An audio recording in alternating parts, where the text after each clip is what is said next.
This hearing of the Subcommittee on Delivering on Government Efficiency will come to order. Welcome, everyone.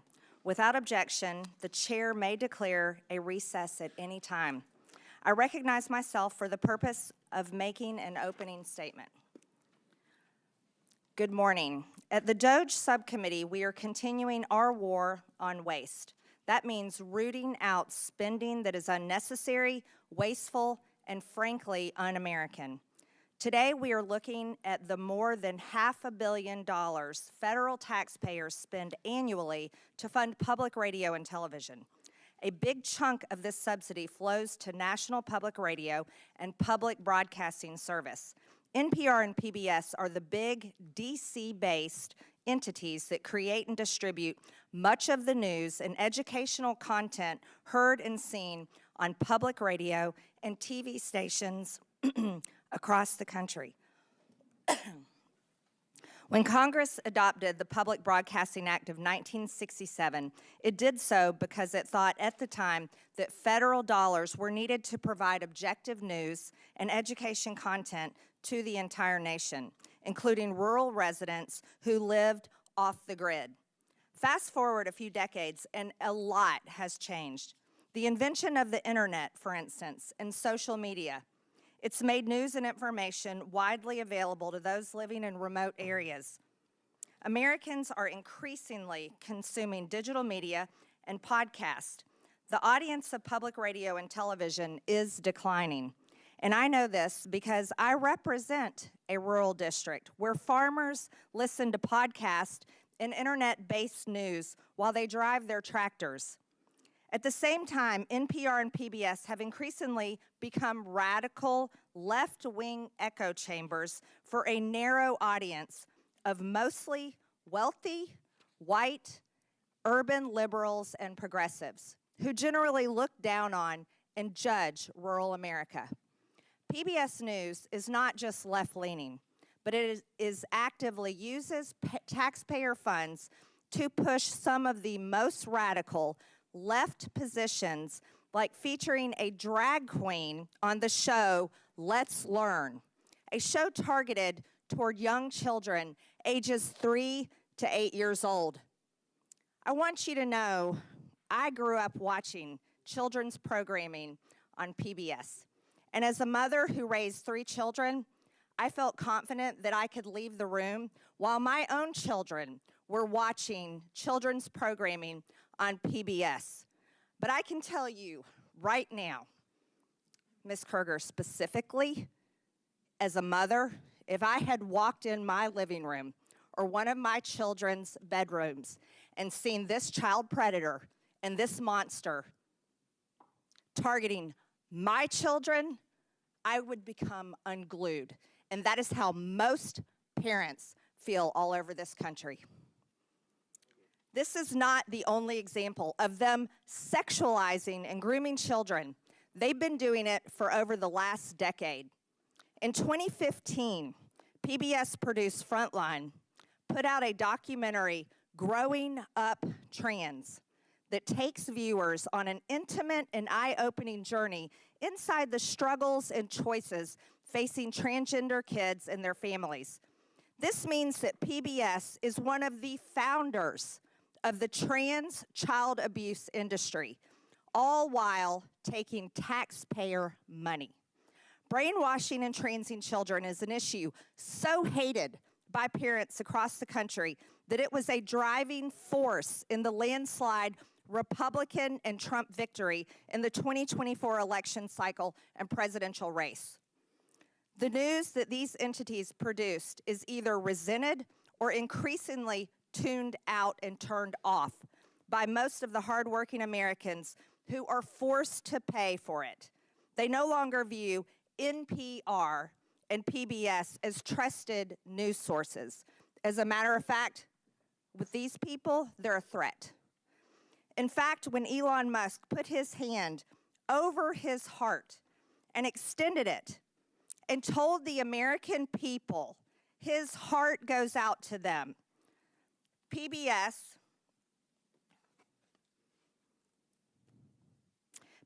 News posted the clip, called it a fascist Nazi salute, and described how it was similar to the same Heil used by Nazis at their victory rallies.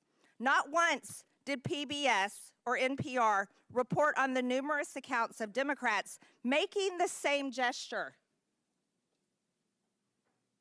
AOC, Kamala Harris, Barack Obama, Elizabeth Warren, somebody that lost a presidential race, Hillary Clinton, Governor Tim Walz. Why wasn't this treated exactly the same way? Is there not a standard in journalism today? Apparently not. Here's How We Lost America's Trust was in fact the title of a powerful essay written last year by Yuri Berliner, a veteran NPR editor. In his essay, Berliner described how NPR's downward spiral accelerated greatly during the first Trump administration. He said NPR dedicated efforts to damage the Trump presidency via relentless pursuit of Russiagate rumors that the Trump campaign colluded with Russia over the election. NPR hosts interviewed Adam Schiff, then the top Democrat of the House Intelligence Committee, 25 times about Trump and Russia. But they made no apologies when the Mueller report found no evidence that the Trump campaign had colluded with Russia, because they did not. Berliner also described NPR's passionate embrace of the left-wing DEI ideology that Americans clearly reject, as evidenced by the November elections. NPR's language and style guides were shaped by race and gender-based affinity groups that dominated the internal culture of the organization. And NPR journalists were to ask everyone they interviewed their race, gender, and ethnicity, and enter it into a centralized tracking system. This tracking system embeds DEI into the fibers of its content. Sounds like racism to me. It's a software attached to NPR's content management system where these reporters and producers submit information about their sources' race and ethnicity, gender identity, geographic location, that's kind of scary, and age range. The tool allows NPR to track the demographics of their sources in real time to allow for source diversity. The irony of these supposed diverse sources is that NPR has no real interest in diversity, like having diverse viewpoints. Berliner tried to sound the alarm on this when he checked voter registration records of the editors at DC's NPR headquarters and found 87 registered Democrats and 0 registered Republicans. But NPR treated Berliner like a political dissident in the old Soviet Union. He was driven out of the organization and forced to resign. Sounds like communism.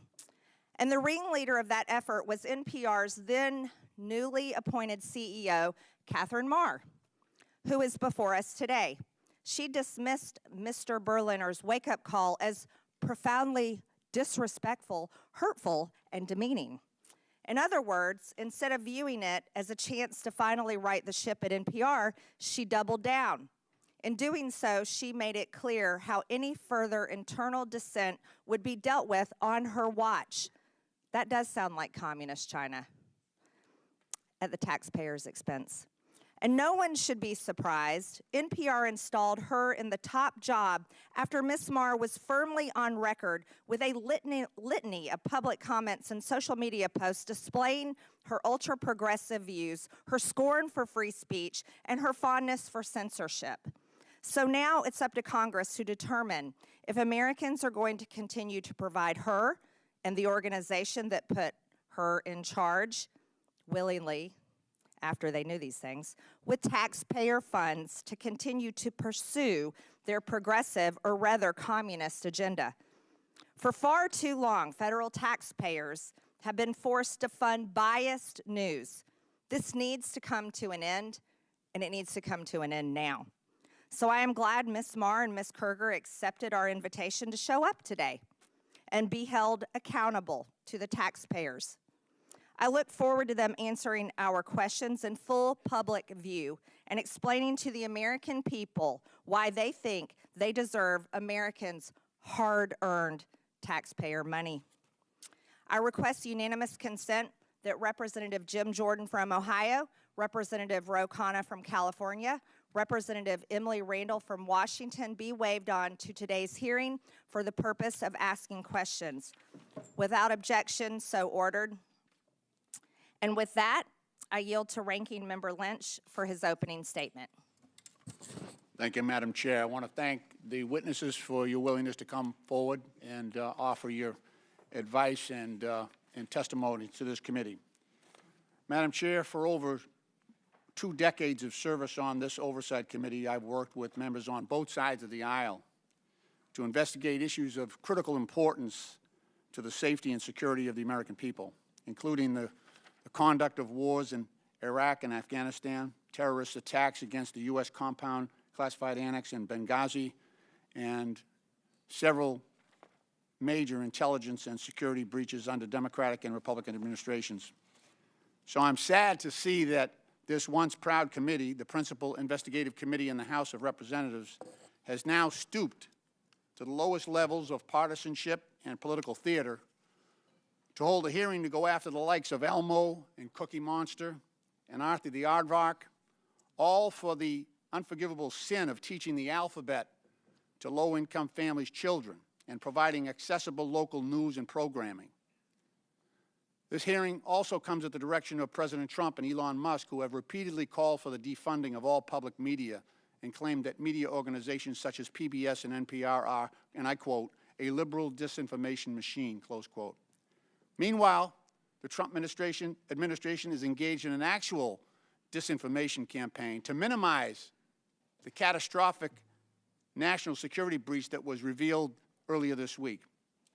As reported by Atlantic Editor-in-Chief Jeffrey Goldberg, Mr. Goldberg was inadvertently added to a group chat on an unauthorized, non-secure, publicly available message app in which Secretary of Defense Pete Hegseth disclosed, quote, operational details of forthcoming strikes on Yemen, including information about targets, weapons systems, and other actions the U.S. would be taking, and also attack sequencing. I want to remind my colleagues in Congress that federal law makes it a crime when a person, through gross negligence, removes information relating to national defense from its proper place of custody or delivered to anyone in violation of this trust, or to be lost, stolen, or abstracted or destroyed. And what's more, if evidence shows that any of the parties who were in on that signal chat lied under oath in the Senate yesterday, Mr. Ratcliffe or Ms. Gabbard, for instance, then certainly conspiracy to conceal that breach would be far worse, where center or criminal intent is in evidence, and would be more likely to invite culpability and possible criminal liability. The Secretary of Defense would be subject to criminal prosecution, and it would be the responsibility of the U.S. Attorney General to prosecute that, but where a conflict exists, it might require a special prosecutor. This security breach severely compromised the safety of American troops in advance of imminent U.S. operations and airstrikes against Houthi rebel positions. It is well documented that the Houthi arsenal includes anti-aircraft capability, ballistic missiles, cruise missiles, rockets, and unmanned aerial attack drones. Mr. Goldberg, who was unwittingly elevated to the clearance level afforded to members of the Joint Chiefs of Staff, was also joined in the exposed group chat by Vice President J.D. Vance, Secretary of State Marco Rubio, and National Security Advisor Mike Waltz, and other senior members of President Trump's national security team. This committee should be questioning every single one of them as to why they were using an unapproved, unsecure messaging app to conduct sensitive, classified discussions about military operations in which our sons and daughters in uniform are being sent into battle. One of the participants was actually sitting in Russia, using an unsecure app. And every member of this committee knows what that means. We've all been advised about which apps are secure and insecure and when it is appropriate to engage in non-critical discussions. As former chairman of our subcommittee on national security, I recall a time when just the potential for a security breach that could expose American troops and intelligence personnel to unnecessary danger would immediately trigger hearings and bring this committee to a lather on both sides. But you can bet we won't be touching this issue. Because today the controlling House majority is afraid to do its job. It is afraid to hold Trump and Trump's administration accountable. They would rather post up against Big Bird than deal with that issue. In reference to public media, Elon Musk recently asked, should your tax dollars really be paying for an organization run by people who think the truth is a distraction? Well, I would say the same about the current administration and its proliferation of disinformation, from claims that Ukraine started its own invasion, to Secretary Heged's assertion that no one was texting war plans. You can read the text today because yesterday in the hearing they said it wasn't classified information. So you can actually go on the New York Times website and read the text that was discussed in advance of our military operations in Yemen. Madam Chair, if shame was still a thing, this hearing would be shameful. And I yield back the balance of my time.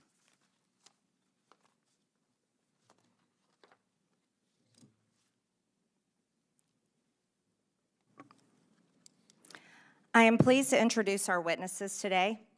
Paula Kerger is the President and Chief Executive Officer of the Public Broadcasting Service, also known as PBS. Catherine Marr is the President and Chief Executive Officer of National Public Radio, also known as NPR. Mike Gonzalez is the Angelus T. Arredondo E. Pluribus Unum Senior Fellow at the Heritage Foundation. Ed Ullman is the President and CEO of Alaska Public Media. Again, I want to thank you all for being here to testify today. Pursuant to Committee Rule 9G, the witnesses will please stand and raise their right hand. Do you solemnly swear or affirm that the testimony that you are about to give is the truth, the whole truth, and nothing but the truth, so help you God? Let the record show that the witnesses answered in the affirmative.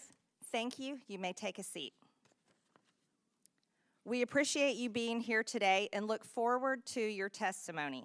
Let me remind the witnesses that we have read your written statement and it will appear in full in the hearing record. Please limit your oral statement to 5 minutes. As a reminder, please press the button on the microphone in front of you so that it is on and the members can hear you. When you begin to speak, the light in front of you will turn green. After 4 minutes, the light will turn yellow. When the red light comes on, your 5 minutes have expired, and we would ask that you please do your best to wrap up. I now recognize Catherine Marr for her opening statement. Chairwoman Green, Ranking Member Lynch, and distinguished members of the subcommittee. My name is Catherine Marr, and I'm the President and CEO of National Public Radio, and I welcome the opportunity to discuss the essential role of public media in delivering unbiased, nonpartisan, fact-based reporting to Americans. Americans listen to public radio as they commute, as they work, and in the kitchen as they cook with family. Nearly 100% of Americans live within range of a public radio station. We cover what matters to local communities, crop prices, cook-offs, and local sports teams, alongside news of the nation and the world, from the halls of Congress to coverage of our troops overseas. Today, Americans have more media choices than ever. The rise of podcasting has established a competitive free market for audio news and information. And every day, I am honored to know that we have 43 million listeners from every state in the nation. Amidst this competition, local stations choose to become members of NPR for the value we provide.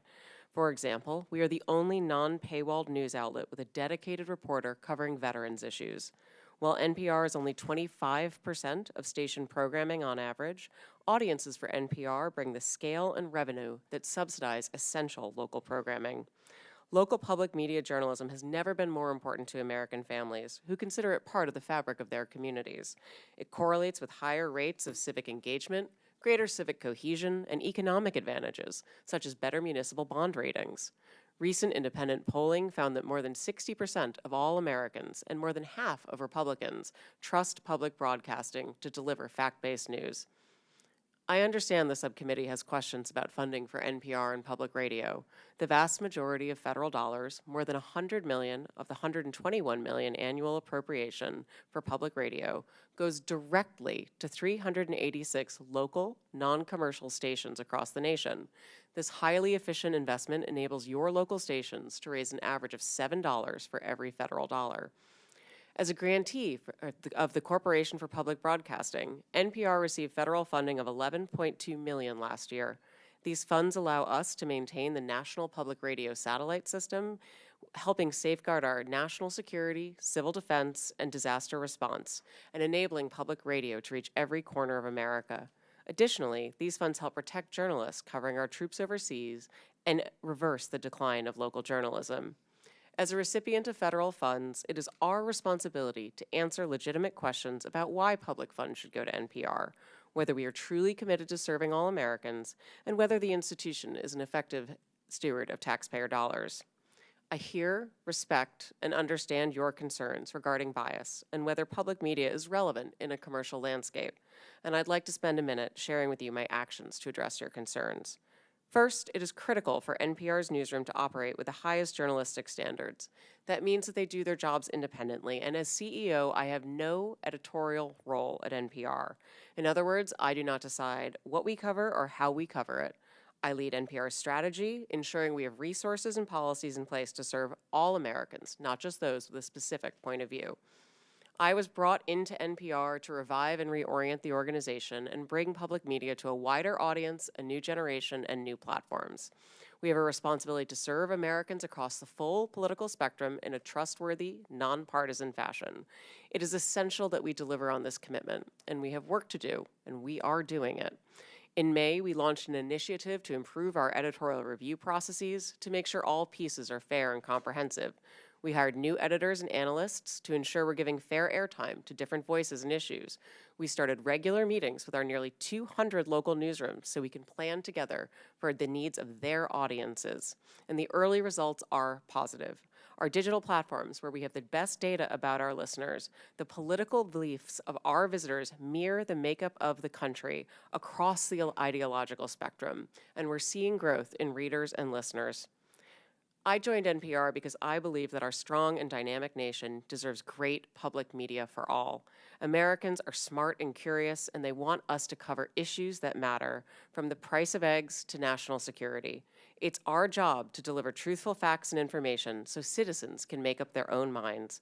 I believe Americans voted for a transformative administration, and it is our responsibility to cover that transformation fairly, with integrity and tenacity.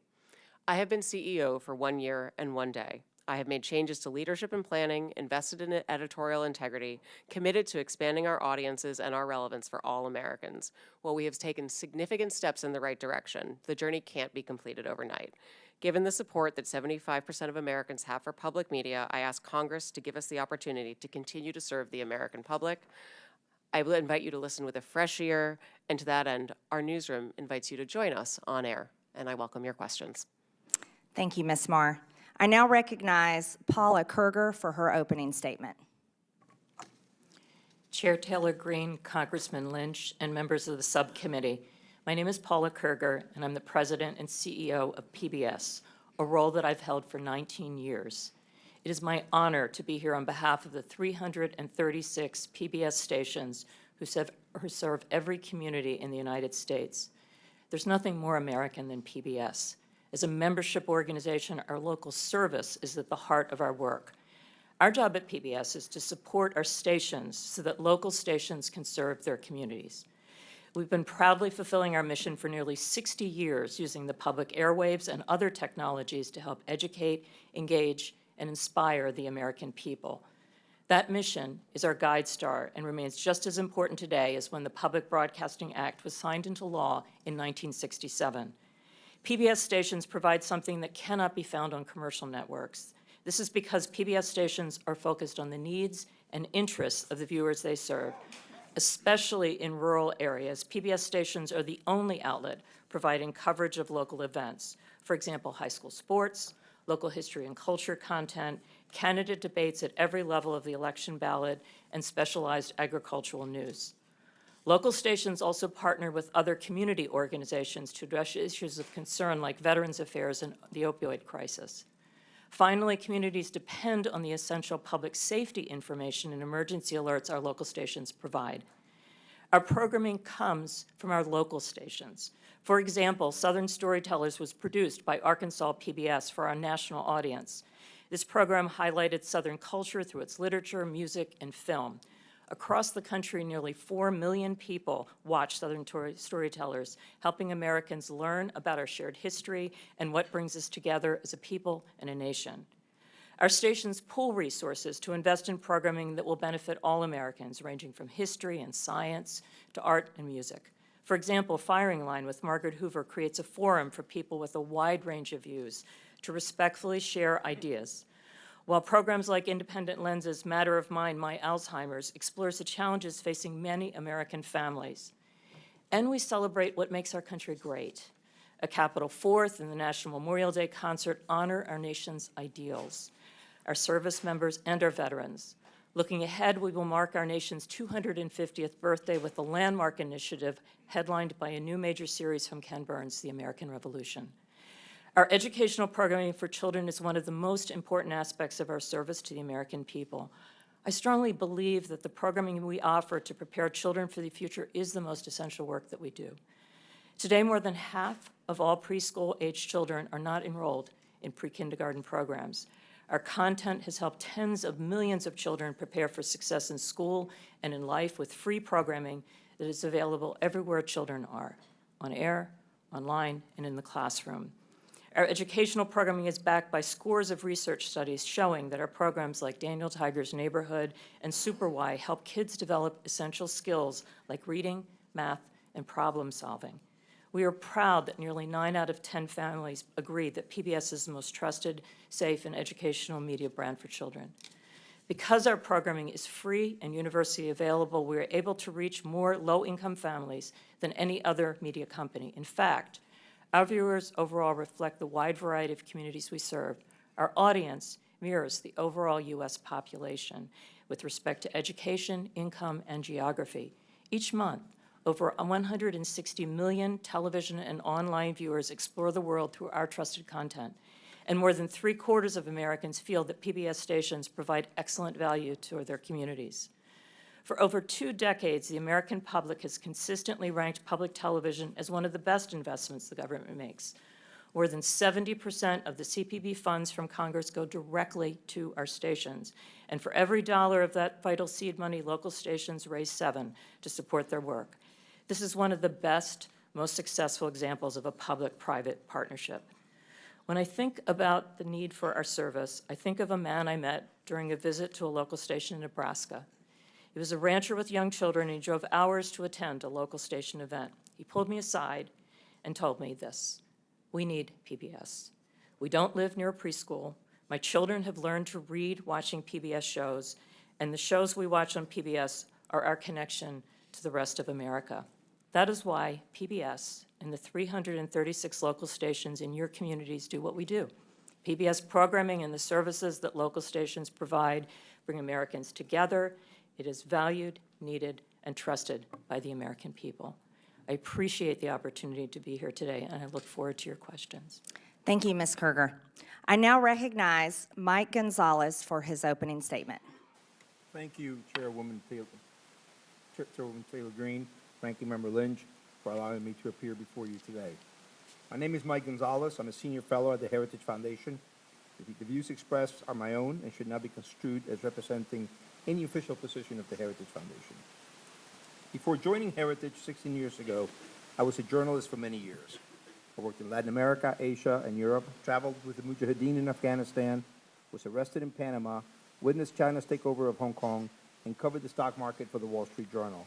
I have even covered high school sports. I know that journalists can keep their prejudices in check. That is, if they want to. This ability to give all sides a hearing becomes an even more serious obligation when taxpayers are coerced to pay for you. Yet NPR, PBS, and the other state broadcasters refuse to abide by this simple code of decency. For decades, they've asked for more money while telling conservatives to get lost.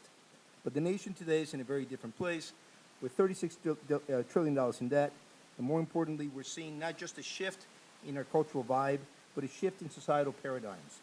Through their egregious bias, NPR and PBS have violated the public trust. Public media needs to be defunded, and the CPB needs to be dissolved. It's a matter of simple fairness. Multiple arguments can be made. I will list just a few. We're deeply in debt. Number two, the arrangement is unfair to private sector media competitors. Number three, public broadcasting was created with the promise that it would be educational.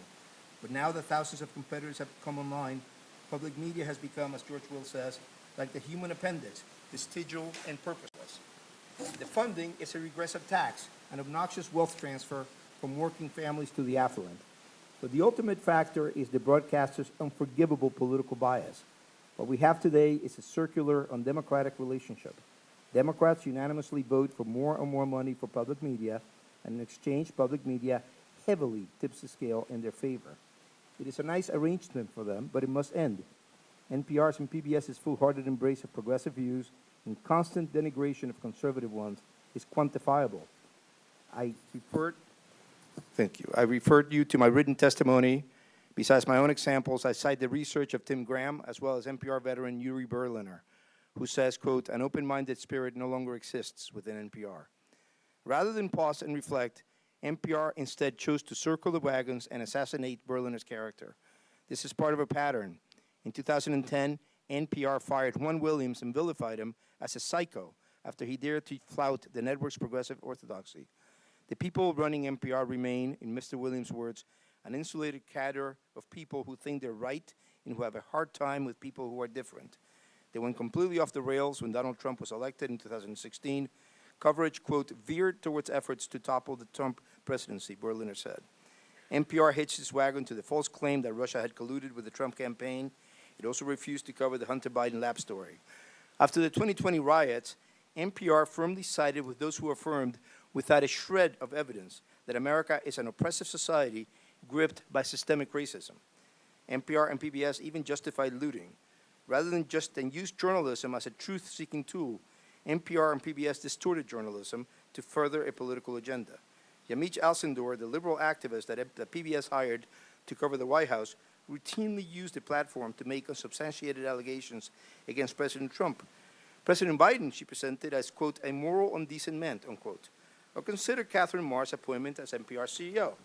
Her long record of comments leave zero doubt that she's not only a committed progressive, but someone whose disdain for free expression disqualifies her from being anywhere close to the levers of power at a media institution. And what does she think of President Trump? He's, quote, a deranged, racist sociopath. Ms. Marr is an American. She's entitled to her views.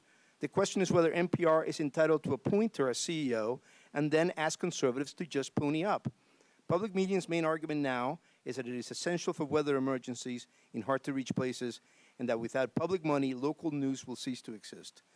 But over 98% of Americans today have a mobile phone. Even Alaska, one of our most isolated states, has high levels of internet penetration. As for the claim that the taxpayer is the last available business model for local news, NPR and PBS are asking us to believe something laughable, that the government can fund a media structure that actually keeps the government in check. I urge you not to try to mend public broadcasting. End it. Thank you very much for your attention, and I look forward to your questions.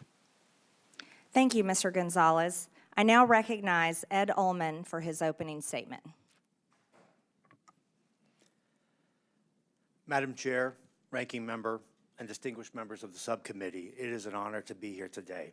My name is Ed Ullman. I'm the President and CEO of Alaska Public Media. The people of Alaska rely on public media to provide free, universal access to essential services in public safety, education, and community connections. This includes potentially life-saving alerts, updates on community affairs, coverage of state and local government, proven educational content engagement services, and local and national news. In many parts of Alaska and communities throughout the country, public media is often the only locally operated, locally controlled broadcasting service. We are more than nice to have. We are essential, especially in remote and rural places where commercial broadcasting cannot succeed. We provide potentially life-saving warnings and alerts that are crucial for Alaskans who face threats ranging from extreme weather to earthquakes, landslides, and even volcanoes. Nationwide, our public television interconnection system supports the PBS Warning Alert Response Network, a critical pathway for the distribution of wireless emergency alerts to cell phones. Public television pioneered datacasting technology to enable public safety officials to communicate with each other without the need for broadband or cell service. In partnership with the Department of Homeland Security, public television has proven how this technology can assist rural search and rescue, over-water communications, large event crowd control, and even school safety incidents. Alaskans use our services to connect to their communities and the broader world through access to local public and government affairs, agricultural news, local history and culture, as well as local and national educational content and news. Our programming caters to and is informed by the specific needs of the communities we serve. Just to give a few examples, Indie Alaska, an award-winning series of documentaries, captures Alaska's people, places, and their unique stories. Alaska Insight is a weekly public affairs program that moves the conversation beyond the headlines and right into Alaska's communities. Our radio station hosts Alaska's only statewide call-in programs, Talk of Alaska and Line 1, Your Health Connection. We reach across Alaska with these essential free services through a statewide network consisting of 4 TV channels and 1 radio station. We coordinate the only statewide news network, which includes 27 independent radio stations across Alaska, and we operate the Alaska Rural Communications System, which provides free over-the-air television and radio programming to 100 rural communities. Alaska Public Media is one of more than 360 locally controlled and operated public television stations and over 1,000 public radio stations throughout the country that provide critical services to address the broad range of interests and views of our local communities. These stations collectively reach nearly 99% of the American public, regardless of zip code or income level. This nationwide service would not be possible without federal support. Today, over 70% of the federal funds for the Corporation for Public Broadcasting go directly to stations just like ours. Our system leverages this crucial seed money 7 times over in highly efficient public-private partnerships. Reducing or eliminating federal funding would be devastating and could cause the closure of many stations, especially the most rural and remote. Our highest costs come from maintaining broadcast and IT infrastructure, local programming, and community engagement, all of which would be in serious jeopardy without federal funding. Cuts to our national partners, PBS and NPR, would have a similar impact, particularly in small and rural markets. The broad range of news and educational programming that we receive from these organizations is popular with Alaskans. Without this national content, we would receive less local support, endangering the local services we provide. This national local model efficiently leverages economies of scale and allows us to provide the unique mix of local programming and national content that Alaskans want. Congress's support for the mission of public broadcasting to provide every American access to free, non-commercial quality educational programming remains critical. It allows us to connect Alaskans with each other and with our neighbors in the lower 48, and to connect the nation with us. I urge Congress to maintain federal funding for public broadcasting to ensure that local stations around the country can continue to provide essential services to their local areas. I welcome your questions. Thank you, Mr. Ullman. I now recognize myself for 5 minutes of questions. Ms. Marr, your public statements and social media posts reflect left-wing ideology and blatant opposition to free speech. After all, you were the head of Wikipedia for many years, which is a platform that doesn't tell the truth. Let's walk through some of your statements so the public can understand your personal views. You said your fellow Americans just elected Donald Trump as president again this past November. You called him a deranged racist and sociopath. You posted on X that America is addicted to white supremacy. It's appalling. You've publicly chastised using the phrase boy and girl, which you said erases the language for non-binary people. There's only 2 genders, by the way. Ms. Marr, the federal funding that your outlet receives comes from all American taxpayer dollars, not just from your viewers who support such statements as these. Let me inform you, and that your federal funding is also paid for by the other half of the country, the 77 million Americans who voted for President Trump, someone you called a deranged, racist sociopath. Ms. Marr, many find your pro-censorship and anti-free speech views more concerning than your politics. The only speech you like seems to be speech that you agree with. In 2021, you called the First Amendment the #1 challenge in American journalism because it makes it hard to crack down on bad information. You said in a TED Talk that our reverence for the truth might be a distraction. You've also expressed support for deplatforming individuals you view as fascist. Who do you think should be charged with cracking down on so-called bad information? Is it NPR? Is it the government? Is it you, Ms. Marr? Congresswoman, Madam Chair, thank you so much for the opportunity to address this. I know. Do you is it up to you and NPR to crack down on bad information or decide the truth? Answer the question, yes or no, Ms. Marr. Absolutely not. I'm a very strong believer in free speech, and I believe that more speech. Your public statements say otherwise. Ms. Marr, in 2021, when speaking at an Atlantic Council event, you said that when you were CEO of Wikipedia, you took a very active approach to disinformation and misinformation. During the COVID pandemic and the 2020 election, you said you censored information through conversations with government. Which governments were those, Ms. Marr? The Biden administration, yes or no? Madam Chair, Wikipedia never censored any information. These are your public statements, Ms. Marr. Ms. Marr, are you familiar with Section 399B of the Communications Act? It prohibits non-commercial education broadcast stations, NCEs, from airing commercials on behalf of for-profit entities. The FCC recently opened an investigation into the underwriting announcements and related policies of NPR and PBS. Does NPR air commercials for for-profit entities, Ms. Marr? Yes or no? Madam Chair, we are in full compliance with the FCC's inquiry and will continue to cooperate. I remind you you're under oath, and violations of the Communications Act comes with a fine up to $10,000 and possibly up to a year in prison. Does PBS air for-profit commercials, Ms. Kruger? We air underwriting announcements, and we believe we are in full compliance with the FCC, and we look forward to delivering the material required in this part of this investigation. We look forward to that, too. I'm assuming both of you are concerned about this, and that's why you brought so many attorneys with you today. Ms. Kruger, using taxpayer subsidies, PBS funded Independent Lens to make documentaries for part of your programming. In 2016, Real Boy was aired about a trans teen navigating adolescent sobriety and the ramification of his gender identity.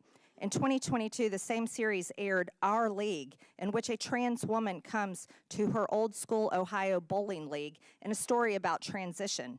Then in 2024, A Racist Trees was aired, telling a story of how in Palm Springs, a black neighborhood fights to remove a divisive wall of trees. Do you think PBS needs to fund ridiculous material such as this that the taxpayers are having to pay for? These are documentary films that are point-of-view pieces that are part of our primetime schedule for adults. And parents and adults don't trust that type of programming.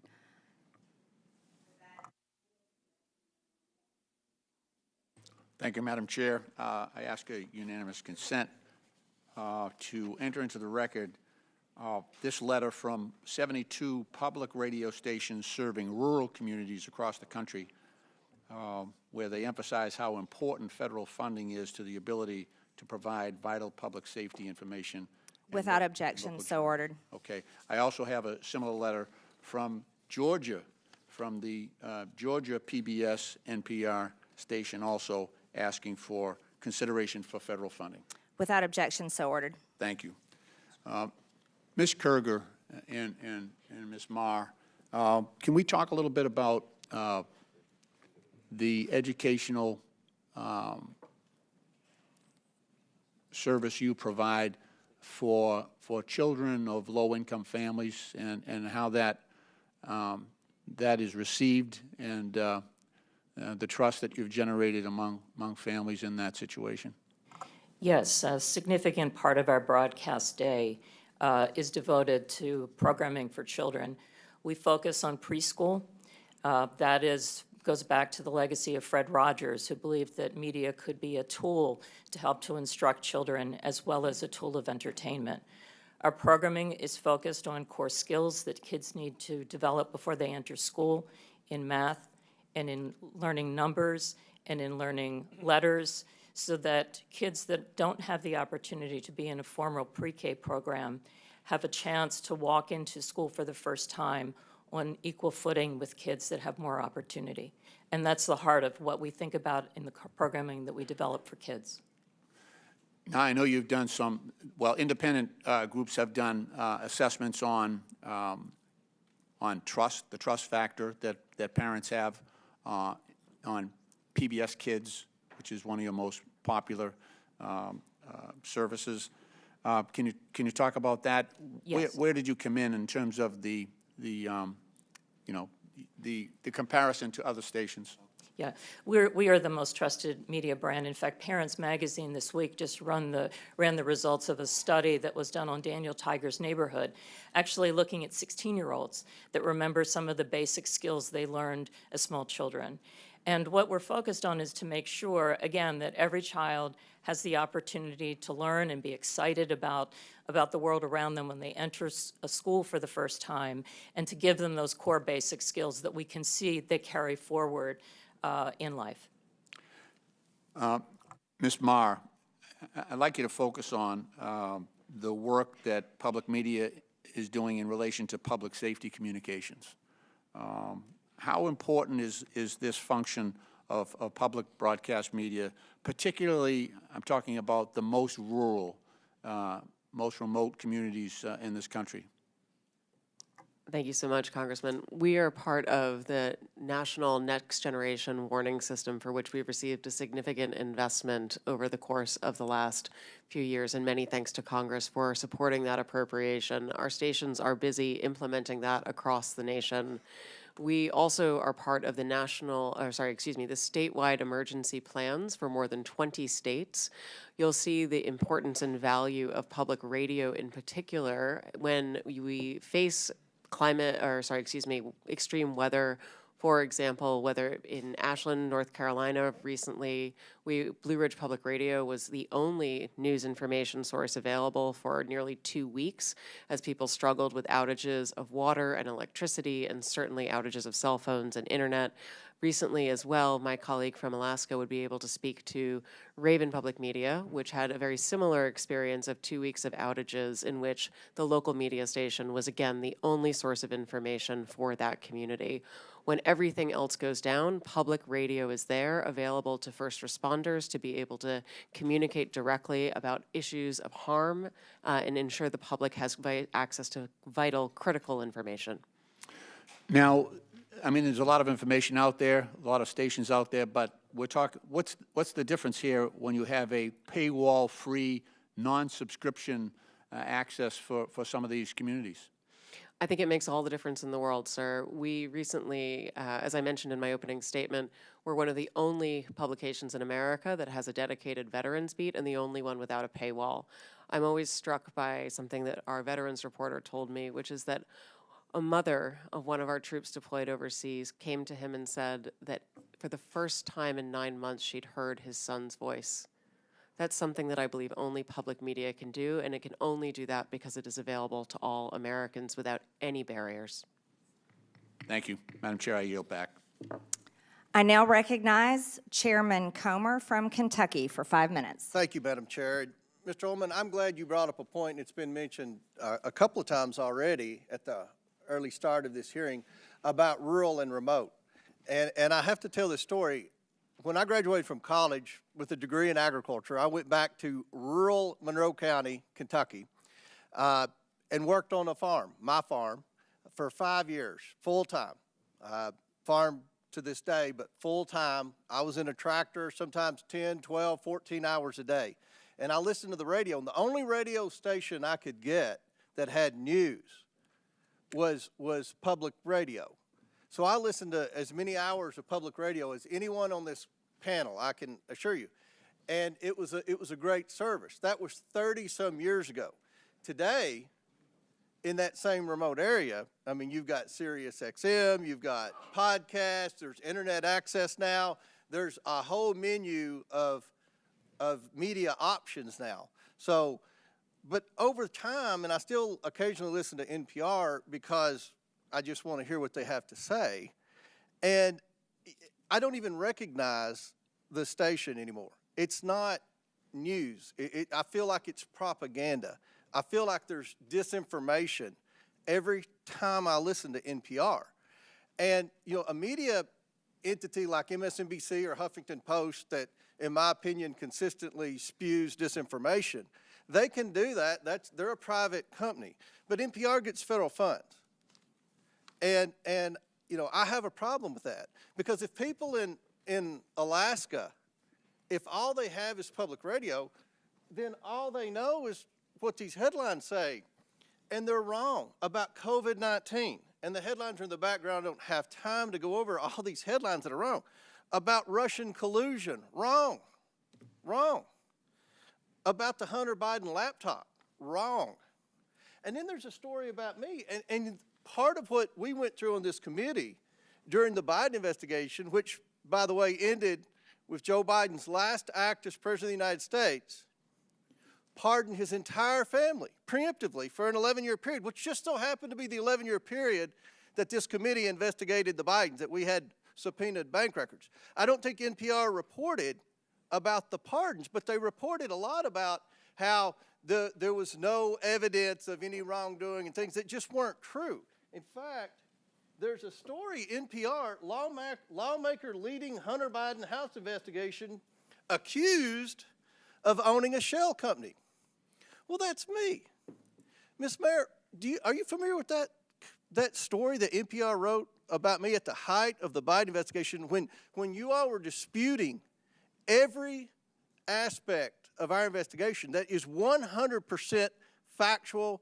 We have hundreds of pages of evidence, hundreds of pages of bank records, hundreds of pages of emails. Do you remember the story that NPR wrote about me saying I had a shell company? Congressman, I was not at NPR at the time, and I'm unfamiliar with the story. Where do you get your sources on something like that? That's a very serious accusation because we're investigating a president and his family who had 28 shell companies. I have an LLC, had 5 properties in it. It's in my financial disclosure form. I've gone into great detail, given lots of interviews. But people that listen to NPR, they're totally disinformed on the truth. And you know, I have a problem with that because you get federal funds. And I do believe there was a role for public radio 30 years ago, maybe 20 years ago, maybe 5 years ago. But because of technology today, I don't think there's a role for public radio anymore. And I think you've abused the privilege that you had with receiving federal funds. Because these headlines here are not true. This is disinformation on some huge topics. Do you want to dispute anything that I said in the remaining 30 seconds? Thank you, Congressman. First of all, I want to recognize your concerns. One of the first things that I did in coming in May was to beef up our editorial standards.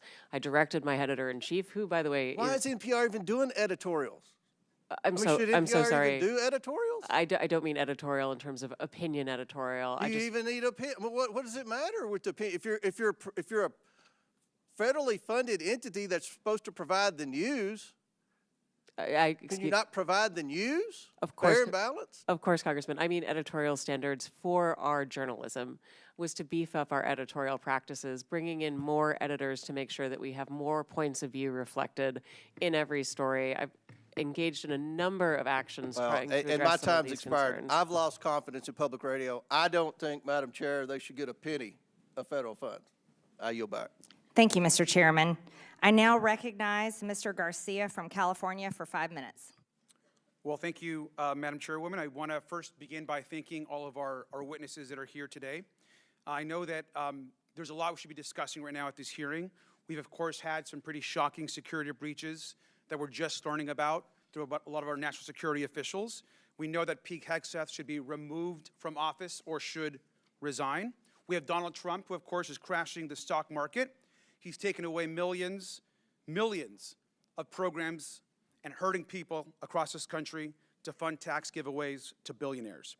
And our constituents can't access their Social Security benefits. Now, I think actually Chairwoman Green supports everything that the Trump administration is actually doing. So instead of a serious hearing, we're here to attack NPR and PBS. So let's get right into it. Now, Ms. Kerger, the American people want to know, is Elmo now, or has he ever been, a member of the Communist Party of the United States? A yes or no? No. Now, are you sure, Ms. Kerger? Because he's obviously red. Well, he is a puppet, but no. Now, that's not all. He also has a very dangerous message about sharing and helping each other. He's indoctrinating our kids that sharing is caring. Now, maybe he's part of a major socialist plot, and maybe that's why the Chairwoman is having this hearing today. But let's talk about somebody else. Let's talk about Cookie Monster. Now, we know that Health Secretary RFK Jr. is coming out against fast food and baked goods. Are we silencing pro-cookie voters? Yes or no? Ms. Kerger. But cookies are a sometime food. Well, thank you. And now, I agree with you. And let's also talk about the most important, maybe, character on Sesame Street. This is actually Big Bird. Now, Ms. Kerger, since Elon Musk actually fired USDA workers who have been working on the bird flu, does it make sense to also fire Big Bird? Yes or no? We would like to keep Big Bird. I completely agree with you. And now it gets even worse. Now, this is actually a tweet that Big Bird actually sent out about the COVID-19 vaccine, encouraging folks to actually get their vaccination, which, of course, we believe in vaccines. Now, perhaps the reason why we're having this hearing is because our chairwoman, Ms. Green, has actually said some really negative things about getting vaccinations. And that perhaps is why we are here. And so we support Big Bird being pro-vaccine and promoting vaccines across this country. Now, I will admit, though, the extreme liberal agenda that you're all pushing, I think, doesn't stop there. This, of course, is Bert and Ernie. Now, these two guys actually live together. They're friends. They're supportive of each other. Now, that might be triggering to our chairwoman and someone in this committee, and perhaps that's also why we're here today. Ms. Kerger, an important question. Are Bert and Ernie part of an extreme homosexual agenda? No. Thank you, Ms. Kerger, and thank you for being a good sport. Now, I'm obviously using some humor here, but the fact that we're sitting here today talking about defunding public television is actually not funny. At a time where we can't agree on basic facts, and while the free press is under attack, we need public media like PBS and NPR more than ever. A large majority of Americans say they trust PBS. And that's exactly why extremists are trying to tear it down. Public broadcasting is a tool for education, for emergencies, and a cherished part of our national fabric. We get huge benefits from a tiny federal investment. The majority and our chairwoman should drop this attempt to silence media voices they don't like. So the message, I think, today is very, very simple. If we're going to get rid of any puppeteers, we should get rid of the one that's actually controlling Donald Trump. Fire Elon Musk and save Elmo. And with that, I yield back. I now recognize Mr. Cloud from Texas for 5 minutes. Thank you, Chairwoman. NPR fancies itself as a nonpartisan news outlet, public information outlet.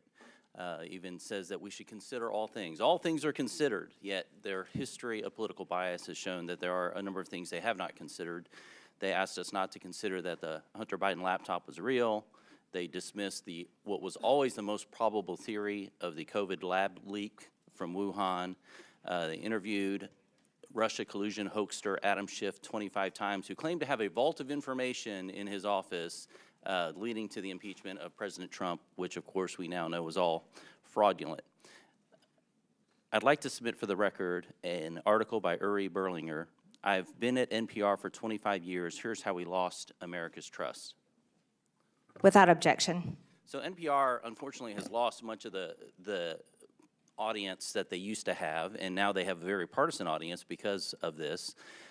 Who do they bring in to fix it? They bring in Ms. Maher, who has a history of commentary of promoting Marxist ideology, including critical theory. Said we should not use the terms boy or girl, has called our president a deranged racist sociopath, and said that our reverence for the truth has become a distraction that is preventing us from finding consensus and getting important things done. And one could look at that and think that maybe, in your view, promoting groupthink is more important than finding the truth. I thought we liked diversity of ideas, especially, and that as an online encyclopedia that you used to manage, activism was more important than accuracy. Now, I had an uncle who used to say that you should never let the truth get in the way of a good story. And while that was humorous when we were talking about weekend fishing expeditions, when we're talking about news and information and encyclopedias and things that are of national importance, I find that very troubling. Now you are here managing NPR, which is in part federally funded. Can we expect that you will bring the same lack of reverence for truth to your management of NPR? Thank you, Congressman. First of all, I do want to say that NPR acknowledges that we were mistaken in failing to cover the Hunter Biden laptop story more aggressively and sooner. Our current editorial leadership. In Wuhan? We recognize that we were reporting at the time, but we acknowledge that the new CIA evidence is worthy of coverage and have covered it.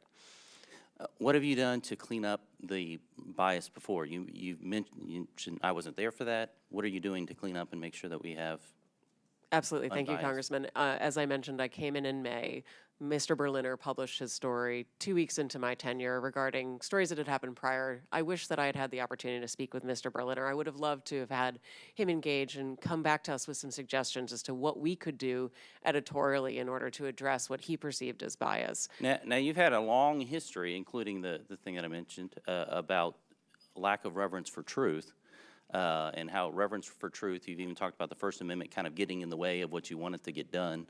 And then you're wanting us to believe that NPR is now taking this non-biased approach. I mean, where was the come to Jesus moment for you, I guess, that has turned you around and that we can trust the American taxpayer dollars with your leadership of NPR? I so appreciate the opportunity to perhaps clarify some things. My talk about truth was really referencing the way that people use truth to refer to belief as opposed to facts. And my encouragement was that we focus on facts. With regards to the First Amendment. That's not what your comment said. Your comment said that truth was getting in the way of getting things done and that you were prioritizing what you wanted to get done over truth. And that's really unfortunate. I want to go to a different context because you're allowed to have your political opinion. Any news organization should be going after the truth. That's what we want and expect out of news organizations.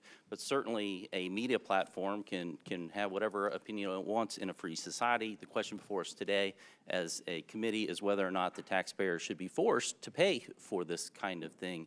Mr. Gonzalez, I wanted to get your take on this about why the corporate public broadcasting is it still relevant today? I mean, we're in a different context than we were in the 60s where maybe not every home had a television. Now many of them have multiple televisions, and certainly most have a screen in their pocket most times during the day. I have 3 here on my desk. And so it seems like we're in a different context. Like, where could we possibly get the news today or information? Could you speak to the importance or lack thereof of the Corporation of Public Broadcasting in the context of where we are today in society? Yeah, right. When it came on after the passage of the 67 Public Broadcasting Act in the early 70s, there were only 3 networks. We had Cronkite, Reasoner, and the other guy. And PBS added by a third the number of networks that we had. That's not the case today. And as far as education, which has been diminished, and by the way, I believe that Sesame Street was sold to HBO 10 years ago. But as far as the educational value, we have an unending stream of educational content online. I could reel off a number of websites that people can access, YouTube channels, where kids of all income levels can access educational content. So, but basically, as I said in my testimony, it goes back to the basic unfairness that conservatives for 50 years have been saying, but you're completely biased. And they have the audacity to say, oh, no, we're not. And you have to just pay us. And it's just, that is the basic. The gentleman's time has expired. Thank you, Mr. Gonzalez. I ask unanimous consent to enter into the record an article published today by Yuri Berliner about NPR, basically saying that the bias has not changed. Madam Chair, I also have a unanimous consent request from the members who are at Mr. Grijalva's funeral mass this morning, asking to submit into the record this letter of support for federal funding from WKMS, Without objection, so ordered. Which is Kentucky Radio, which is where Mr. Comer wrote his Without objection, so ordered. tractor. Thank you. I now recognize the gentleman, Mr. Kassar from Texas, for 5 minutes. Good morning. Mr. Gonzalez, you wrote the proposal to defund NPR, PBS, and public broadcasting for Project 2025. Can you answer a few questions for me? How many millions of dollars a month do taxpayers spend for Daniel Tiger to play golf? I have no idea who. The answer is none. Okay. To your knowledge, has Miss Piggy ever been caught trying to funnel billions of dollars in government contracts to herself and to her companies? That's a silly question. Well, the answer is no. How about Arthur the Aardvark? Has he ever fired independent government watchdogs who are investigating his companies? The answer is no. Madam Chair, I'm told we're here to talk about government efficiency, but Daniel Tiger has not blown $10 million of taxpayer money to play golf with his friends, but Donald Trump has, just at the beginning of his administration. Miss Piggy hasn't been caught funneling billions of dollars in government contracts to herself, but Elon Musk has. And Arthur has not fired independent government watchdogs investigating him and his companies. But Elon Musk has fired at least 5. So once again, my Republican colleagues are dragging in a scapegoat, this time PBS and NPR, to try to distract from the fact that Trump and Musk are robbing working people. It's Sesame Street that's making things expensive. It's Mr. Rogers that's blowing taxpayer money. It's listeners like you. It's absurd.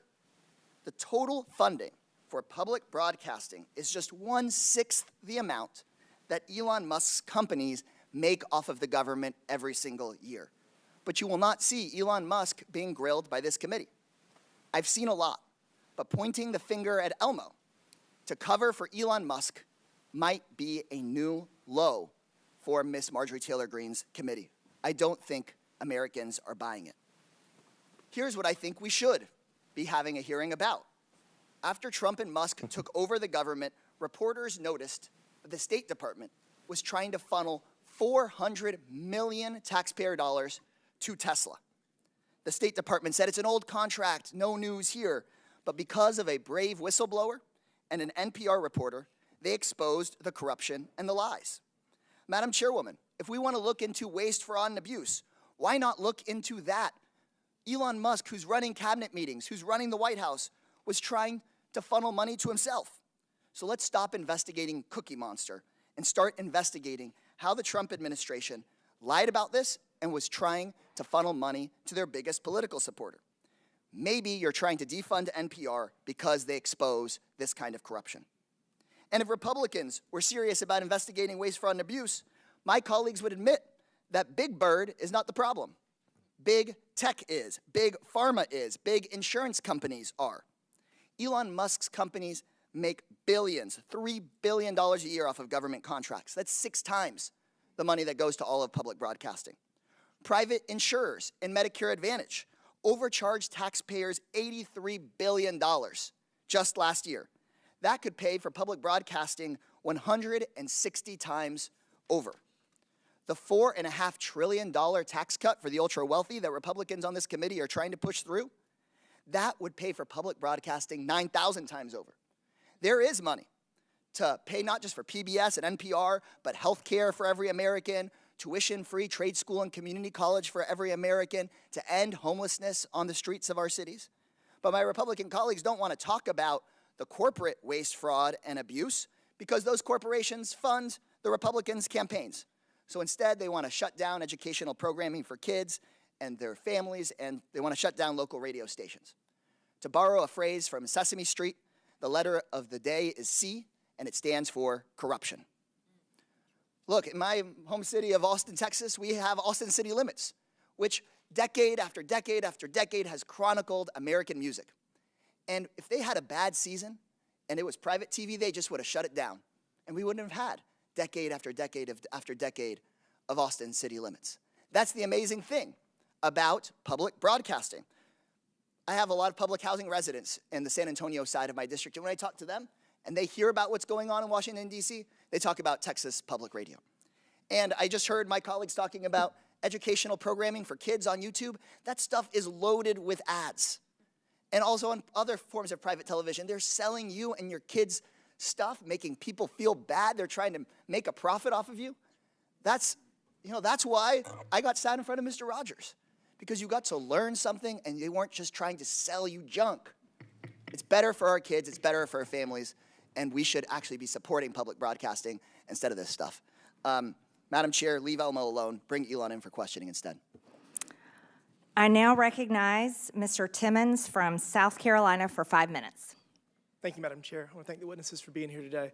I'm going to begin by saying this. We don't want to shut down NPR or PBS, but we have $36 trillion in debt, and we have run a $1.8 trillion annual deficit, and we are scouring all government spending, not just Democrat priorities, but Republican priorities too. We're going to be going through the defense budget. We're going to be making sure that we are spending our taxpayer dollars wisely because we have an existential threat.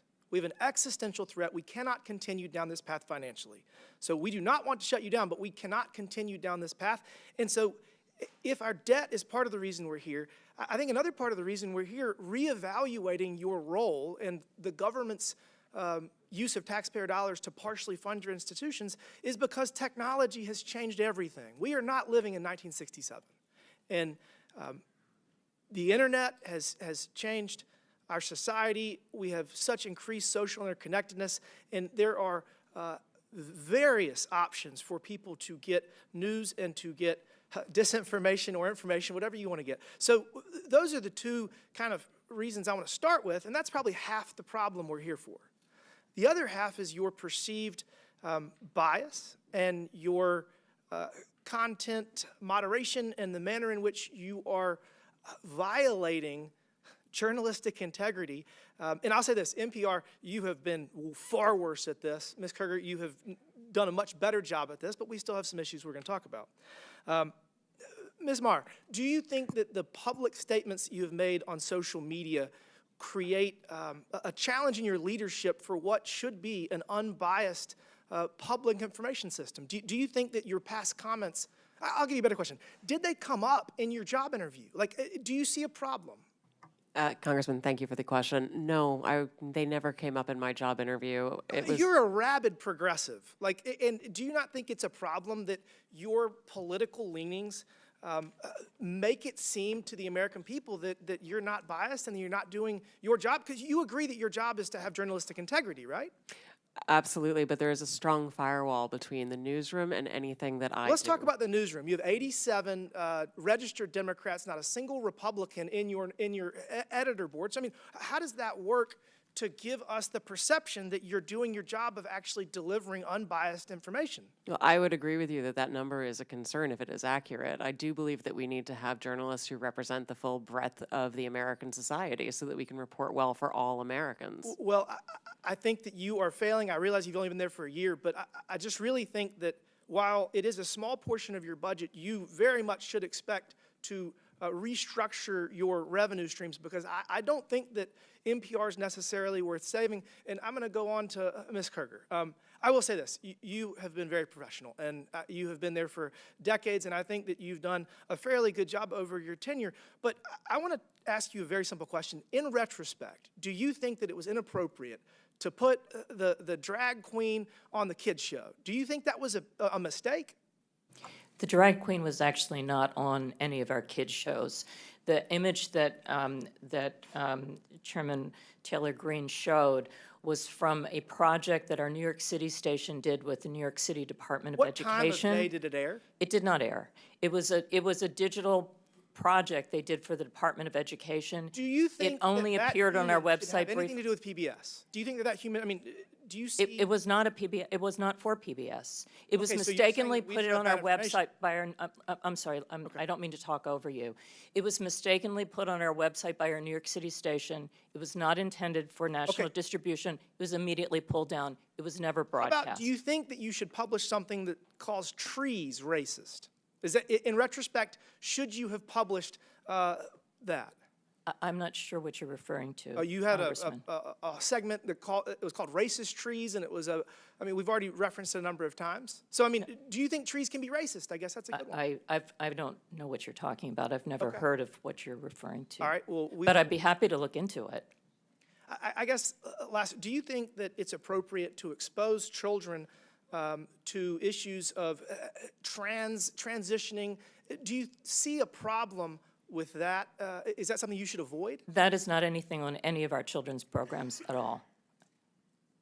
Ms. Kerger, you have done a far better job here today, and we're going to continue to have this conversation. But again, we have $36 trillion in debt, and we're trying to figure out how to make sure that our kids and our grandkids have an opportunity at the American dream, because if we don't change course financially, they won't. Thank you. I yield back. Thank you. I now recognize the gentlewoman from Texas, Ms. Crockett, for 5 minutes. Thank you so much. It should not be surprising that the president is doing everything possible to make it more difficult for the media to hold him accountable and for the public to be informed about his reckless and illegal behavior, yet here we are. The Republicans have actually organized this goofy hearing to try to convince the American people that PBS and NPR are, quote, domestic terrorists, or domestic threats, my apologies, not the incompetent, unqualified Secretary of Defense who's texting war plans to journalists. But it's y'all, PBS and NPR, the American people are supposed to be worried about. You can't make this up. It's as stupid as it sounds. The American people should be worried about the president threatening to investigate NBC for treason for reporting on his felony convictions, or arresting reporters and stripping networks of their licenses for not saying nice things about him or not using Gulf of America. The Republicans' witness, Mr. Gonzalez, went so far as to suggest that because NPR and PBS reported on the murder of George Floyd, they, quote, represent a danger to our physical health as well as to civic health of our body politics. Ms. Mayor, do you think reporting on the murder of George Floyd and highlighting instances of systemic racism is a domestic threat to America? Thank you, Congresswoman. I believe it's our responsibility to report on all issues of interest to the American public. Thank you so much. Ms. Kerger, what about you? I agree. I think it's important for us to report on the important news of the day. So let's talk about the critical role of public media. During his first term, President Trump's own Department of Homeland Security highlighted the importance of public broadcasting's role in public safety. In 2018, his administration stated, quote, PBS and local public television stations play a crucial role in protecting communities by delivering essential information to individuals and first responders. These benefits are all made possible by public broadcasting stations' unique reach, reliability, and role across America, and are especially vital in rural and underserved areas. Madam Chairwoman, I would ask unanimous consent. I seek unanimous consent to enter into the record the 2018 Without report. objection, so ordered.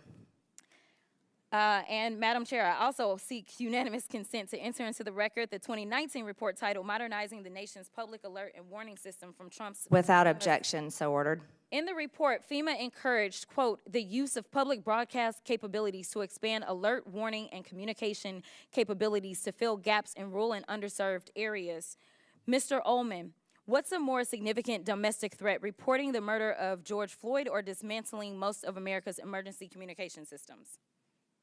Can you please repeat the question for me, Congresswoman? Which one is more of a threat, reporting the murder of George Floyd or dismantling most of America's emergency communication systems?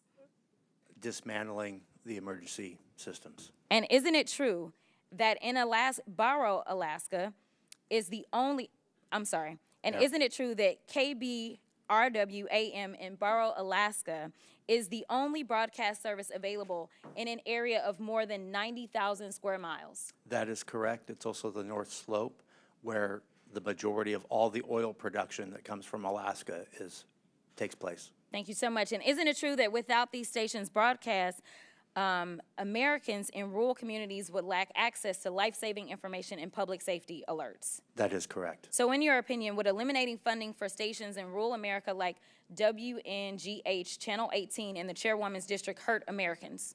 It would hurt Americans, yes. In fact, Georgia Public Broadcasting serves as the official distributor of evacuation route information during state-ordered evacuations, and the chairwoman is here advocating to strip their funding. Look, the DOGE agenda isn't about government efficiency. It's about breeding corruption at the expense of the safety of the American people, particularly Americans living in rural or remote parts of the country. They don't care about public safety. They don't care about emergency management, and they don't care about free speech, all of which are harming American people. In fact, I'm going to skip off real quick because they have tried to come for you, Ms. Mayor, and I just want to clarify, you did not work for NPR when those statements were made, did you? That is correct, Madam And to Chair. be clear, free speech is not about whatever it is that y'all want somebody to say. And the idea that you want to shut down everybody that is not Fox News is bullshit. We need to stop playing because that's what y'all are doing in here. You don't want to hear the opinions of anybody else, and the Constitution says Congress shall make no law respecting or establishing of religion or prohibiting the free exercise thereof or abridging the The gentlewoman's time has expired. press. The gentlewoman's time has expired.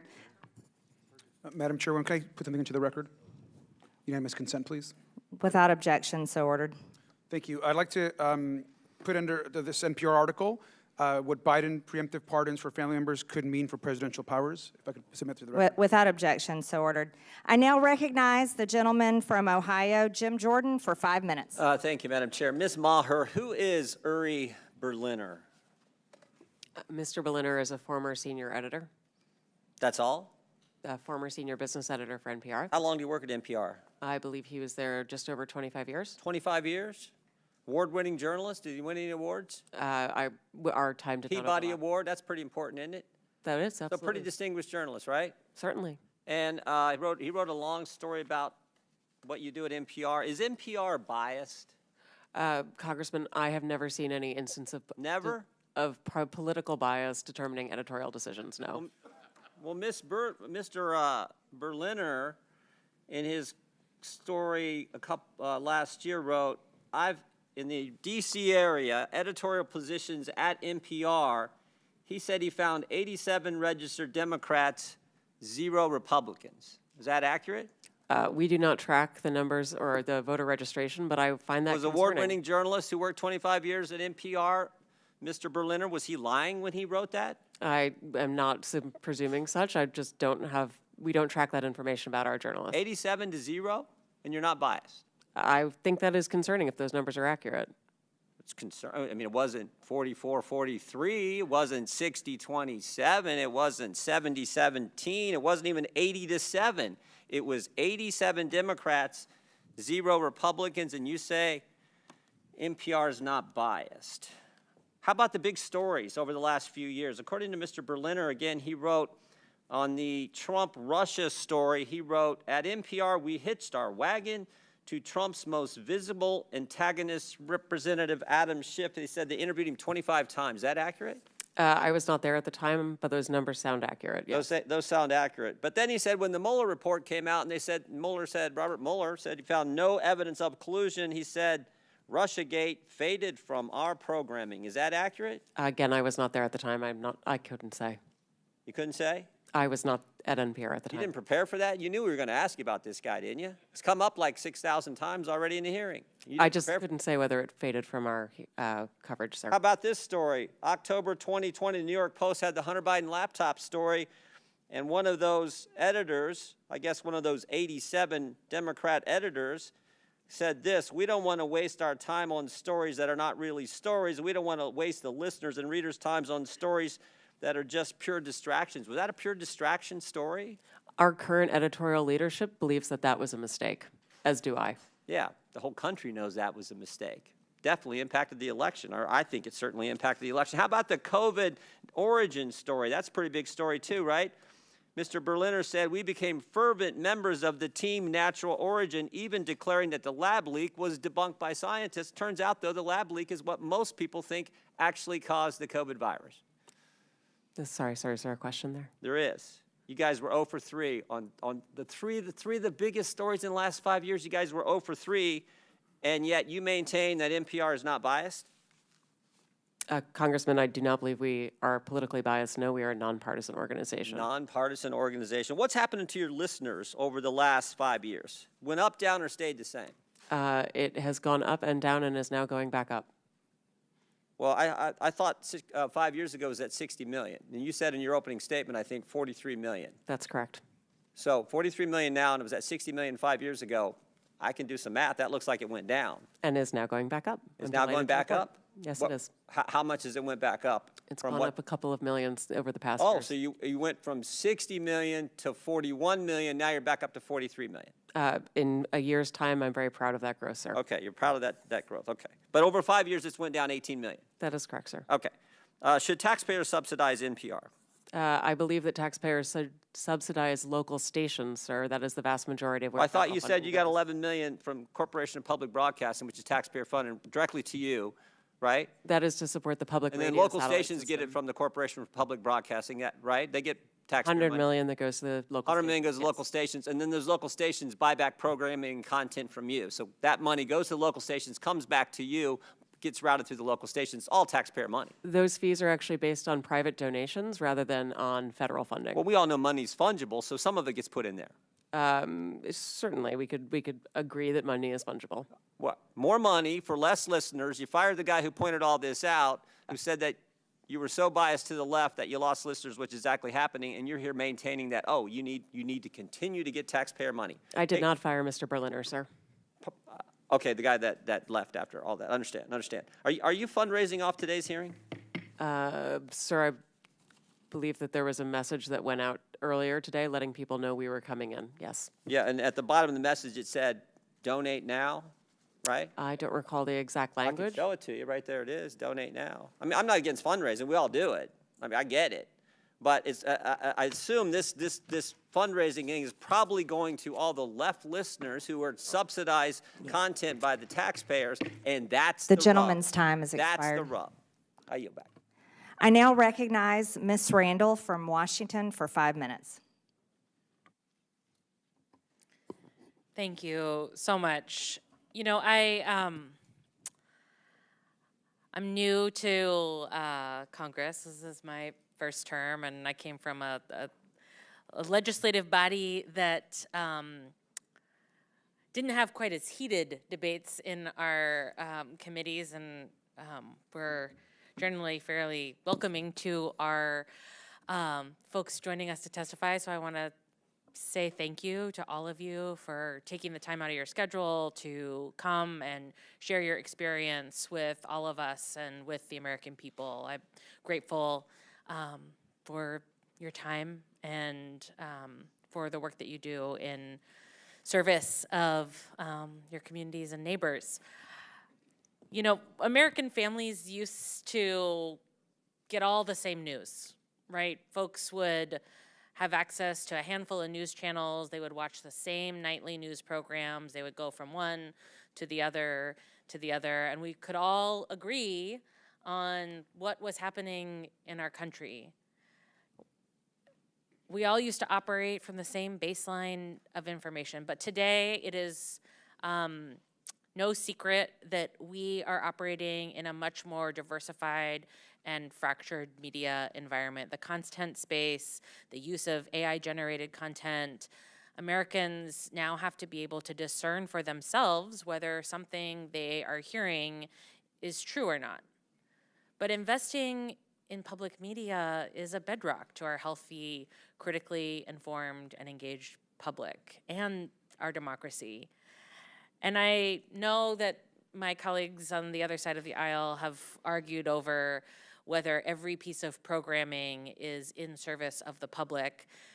But I also want to point out that, you know, in my fairly rural district, we have a lot of areas that aren't served by broadband.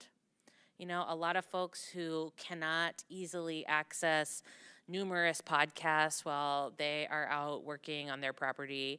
They, you know, have to maybe wait for something to download when they're at home, using maybe even a wired internet connection, right? Like I'm in a dead zone for about an hour and a half as I'm driving from one city to another in my community. But public radio is broadly accessible. And it's important for, you know, folks counting on the weather report, for kids who are, you know, in pre-kindergarten who are watching Elmo and learning to count and do math.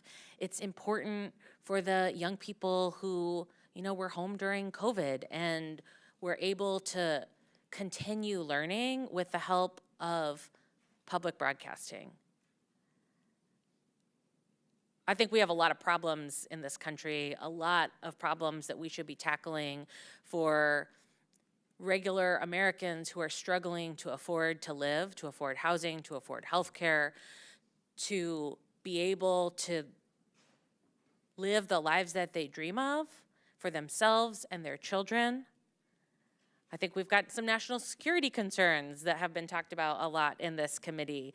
But I think talking about defunding public broadcasting and public media is an egregious misuse of our time here. Mr. Ullman, when we talk about cutting funds for the Corporation for Public Broadcasting, we're talking about those local small stations that rely on that money. 70% of Corporation for Public Broadcasting funding goes directly to public radio. I know you've worked in Tacoma in the past. I kind of attest to how rural some parts of Western Washington are. It's not all Tacoma. What role do public media stations like NPR and PBS play in supporting local stations? What kind of programming do they provide?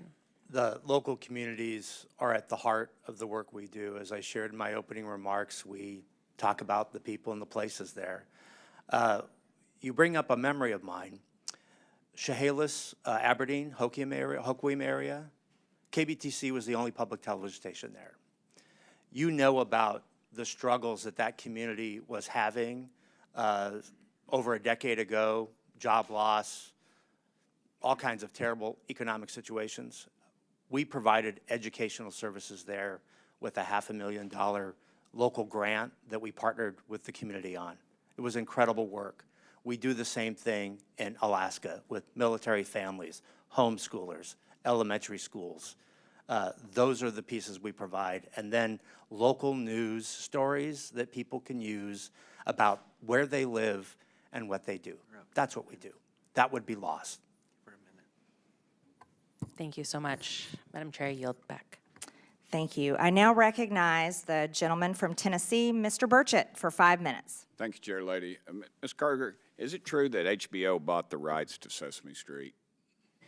No, it did not. It developed, Sesame Street entered an arrangement with HBO for a number of years. And it was a paid arrangement, correct? Yes, which allowed us to get the series for free during the period of that time. How much money was transacted during that? I don't know. Sesame Street is a private organization. It is separate from ours. Okay. Ms. Meyer, what about Lee Greenwood's God Bless the USA is propaganda? I'm sorry, sir. Could you repeat the question? What about Lee Greenwood's God Bless the USA is propaganda? I don't believe that is propaganda, sir. Okay, well, in January, North County Public Radio, and that's a subsidiary of NPR, had Daphne Brooks, who apparently is a black feminism scholar, on its show where it was hosted by the host, Brittany Lewis, and it says, have you ever watched something on TV and thought, okay, now this is propaganda? Have you ever had that moment? To which Daphne Brooks replied, whenever I see Lee Greenwood singing Proud to be an American. I believe that represents the individual we interviewed on air, not the position. And yet you say there's no bias on NPR.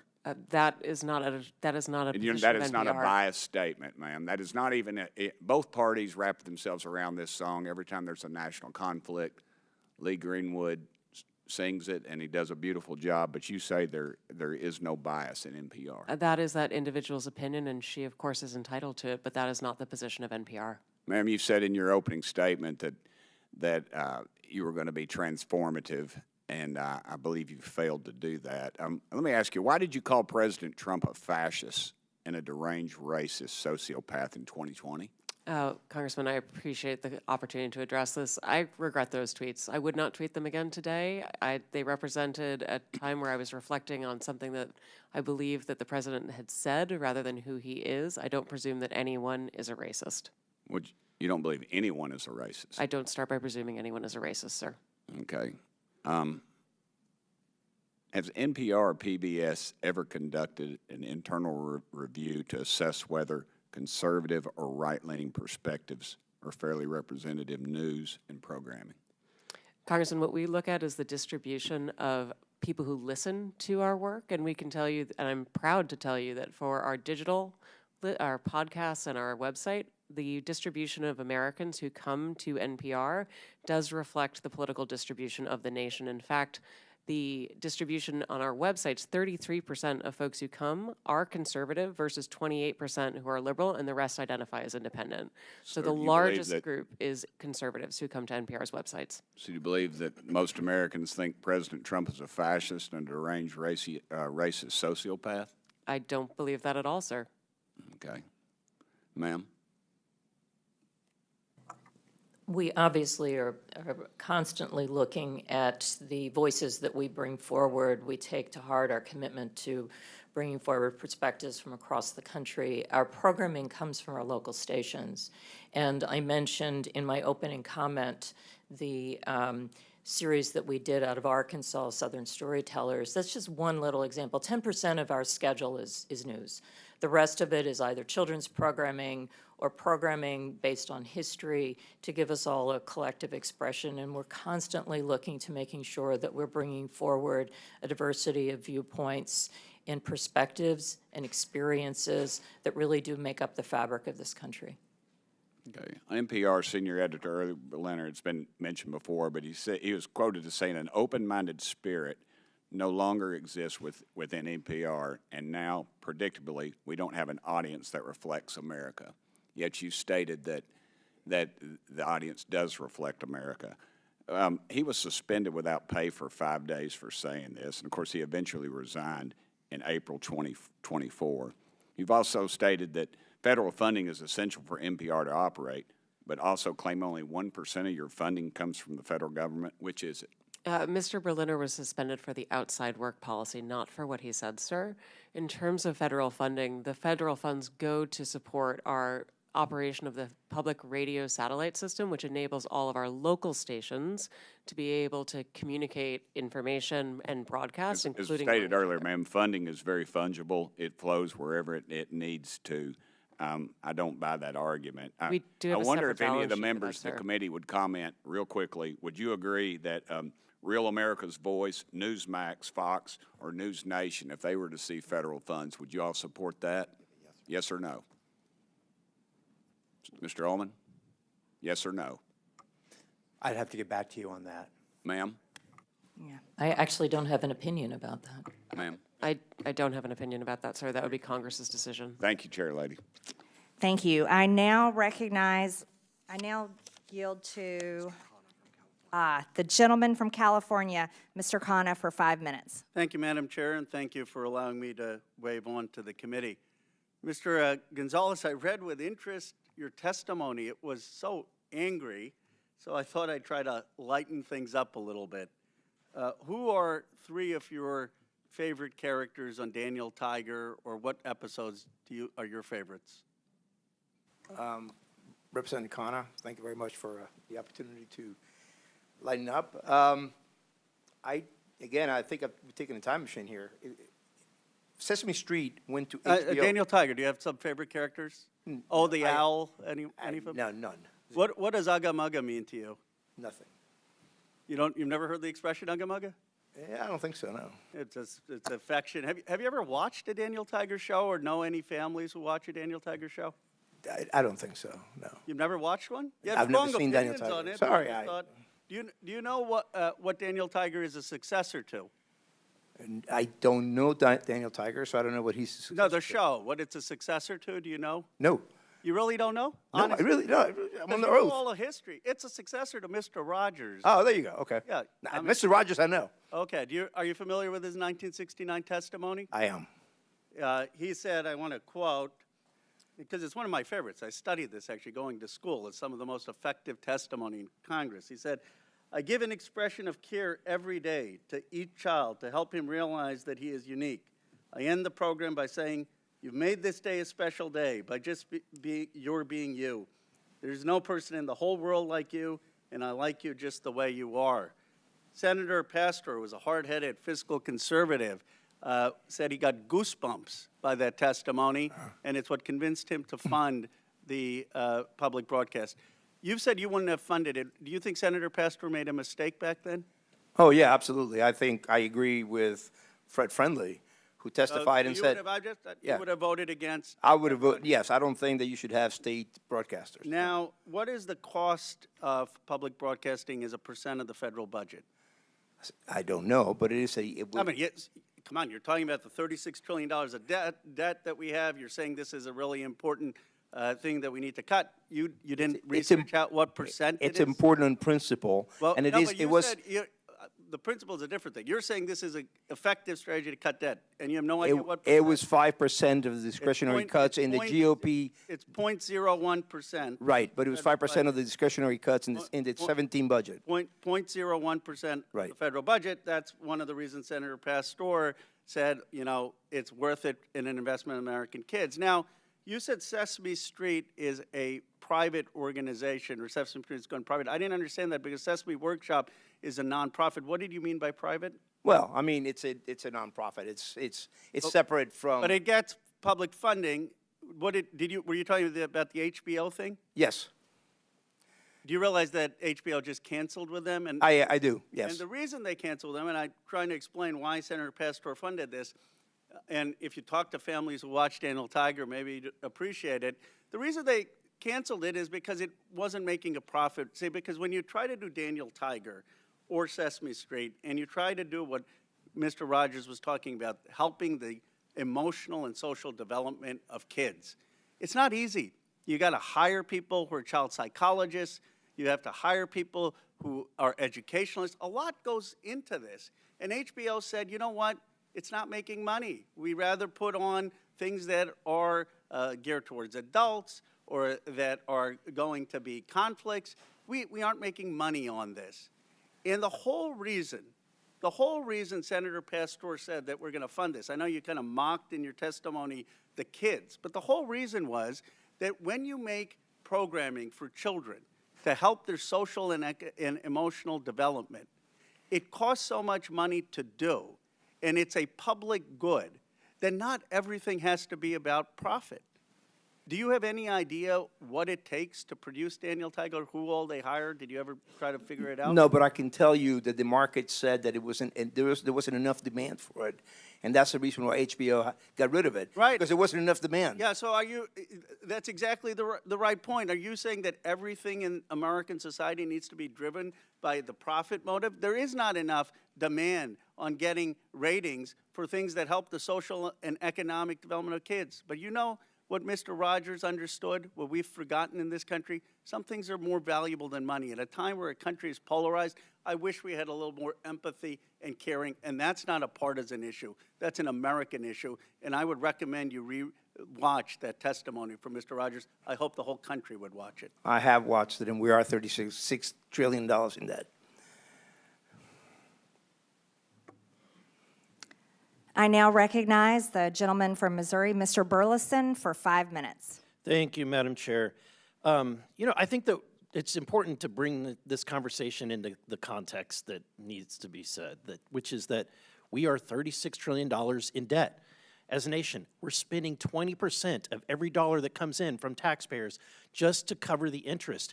And guess what? American people, bad news, interest rates are going up. So that 20% is going to get worse and worse. We had Ray Dalio come in and tell Congress that we are entering potentially dark territory. There's a number of red flags. We're at the worst level of debt. We're at a worse level of debt than we were after we left the World War II, okay? We're at that level of debt, and we didn't just fight a war. We're facing potential wars and conflicts. We're at that level of debt, and we didn't just emerge from a recession or a depression. If that happens today, you'll see the dollar no longer be the world reserve currency, and we will be in serious trouble. And so that is the context that we're in.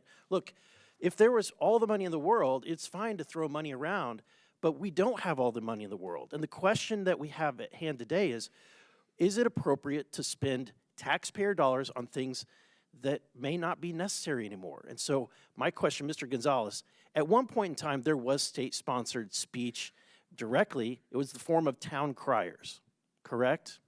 So government used to fund people to go out in the street and deliver the news of the day vocally at street corners, correct? Okay, why don't we do that today?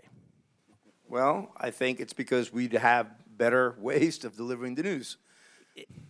I think you get my point. Like today, at one point in time, there was very limited access to news, and there was an appropriate time where potentially we needed to have state-sponsored news. But is that the way? Do we need that today? No, we do not. And may I quote Thomas Jefferson on this very point, since you bring this up? He said, "To compel a man to furnish contributions of money for the propagation of opinions which he disbelieves and abhors is sinful and tyrannical." This is what I base my opposition to public funding for media. Yeah, and that's why I think that given this context, like, let's be real. It was said that we're attacking free speech. This is state-sponsored speech, and the very reason why we have these witnesses before us today isn't because they're totally being funded or completely being funded. We're not bringing in Disney Channel in here, right? We're not bringing in the National Geographic, right, for their content. The reason why we're having this conversation is because we are funding you, and because we're funding you, the taxpayers get to have an opportunity to ask, why are we funding some of this content that they might disagree with? Right? Yeah, no, that's completely right. In fact, I think that PBS and NPR, but especially PBS, will thrive on the membership model. They keep saying it's such a small percentage. Well, if it's the public funding, if it's such a small percentage, then no problem. Yeah. So, Ms. Maurer, I'm going to ask a very difficult question, but if you're in my shoes and you have to face the fact, can we fund Social Security or do we spend money on NPR? Which would you choose? Congressman, I would argue that if you had to pick, if you were forced to make a decision, there wasn't enough money to go around, Social Security or NPR? We know how important public media is to our nation's seniors, sir. More important than Social Security. I think the American people disagree. I think that Ms. Kerger, let me ask this. Would it be more appropriate to fund PBS or to fund veterans' health care? If given limited resources, which is where we're at. I recognize the limited resources, and I feel that both are important for this country. And I think what the American people want to know is when they're sending money, their taxpayer dollars, and they're funding things like Independent Lens. And look, I like some of the content on your stations. I love Nova. But you know what? Nova competes with National Geographic and Nature. Why are we funding something that competes with these private sector interviews. I like Sesame Street, but I also know that it's competing directly with Handy Manny, Doc McStuffins, and Little Einsteins, right? Those exist, and we're not funding them. They're not here having to defend their content. But because we are funding it, I'm going to ask you, why are we funding an episodes of Real Lens, Independent Lens, about an episode called Real Boy, a trans teen navigates adolescent sobriety and physical emotional ramifications? That's what the American people want to know. Social Security. We're out of time, but our witnesses can answer the questions. Thank you, Madam Chair. That was a documentary that was produced for adults as part of our primetime audience. And it was part of a point of view that we share to try to help people understand the wide breadth of experiences of people across the country. Thank you, Madam Chair. I now recognize the gentlewoman from the District of Columbia, Ms. Norton, for 5 minutes. Thank you, Madam Chair. I would like to thank the witnesses for being here today. I am a strong supporter of public broadcasting, and I am a regular listener and watcher of the public broadcasting stations here in D.C. Public broadcasting is a public good. WETA's, DC's local PBS station is proudly home to the world's longest running high school quiz show. For over 60 years, the show, It's Academic, has showcased some of the best and brightest high school students in the capital region. President Reagan once praised It's Academic as, quote, a reminder of the importance of education, end quote. And even Supreme Court Justice Clarence Thomas made a guest appearance. One area student who competed on the show said, quote, it's made me a lot smarter, end quote. And, quote, getting to say that I've been on a TV show is really cool, end quote. It's Academic is just one example of local public media programming that celebrates and lifts up the community. Mr. Ullman, in your experience as head of the Alaska Public Media, why is it important for public media to elevate local voices? Thank you so much for that question. There are stories to be told all over this great nation of ours. And one of the things that I take the utmost pride in is being someone who can provide the strategy and build the resources and build the capacity to ensure that we can capture video about those uniquely Alaskan stories. We can capture audio about those uniquely Alaskan stories. And what we do is we take that opportunity to not only tell those stories for ourselves within our great state, but we also work with our national partners. This local national partnership is essential. Without PBS, without NPR, you wouldn't hear stories, news stories, public affairs stories, community stories from Alaska. You wouldn't see them on the PBS NewsHour. This is vital. It's vital for Alaskans to know that they're connected to their nation and that what we do in Alaska matters to our nation. Thank you again for that question. Ms. Kruger, I would love to hear your bigger picture taker on this. If PBS stations are suddenly taken off the air, what would be lost to communities across the country?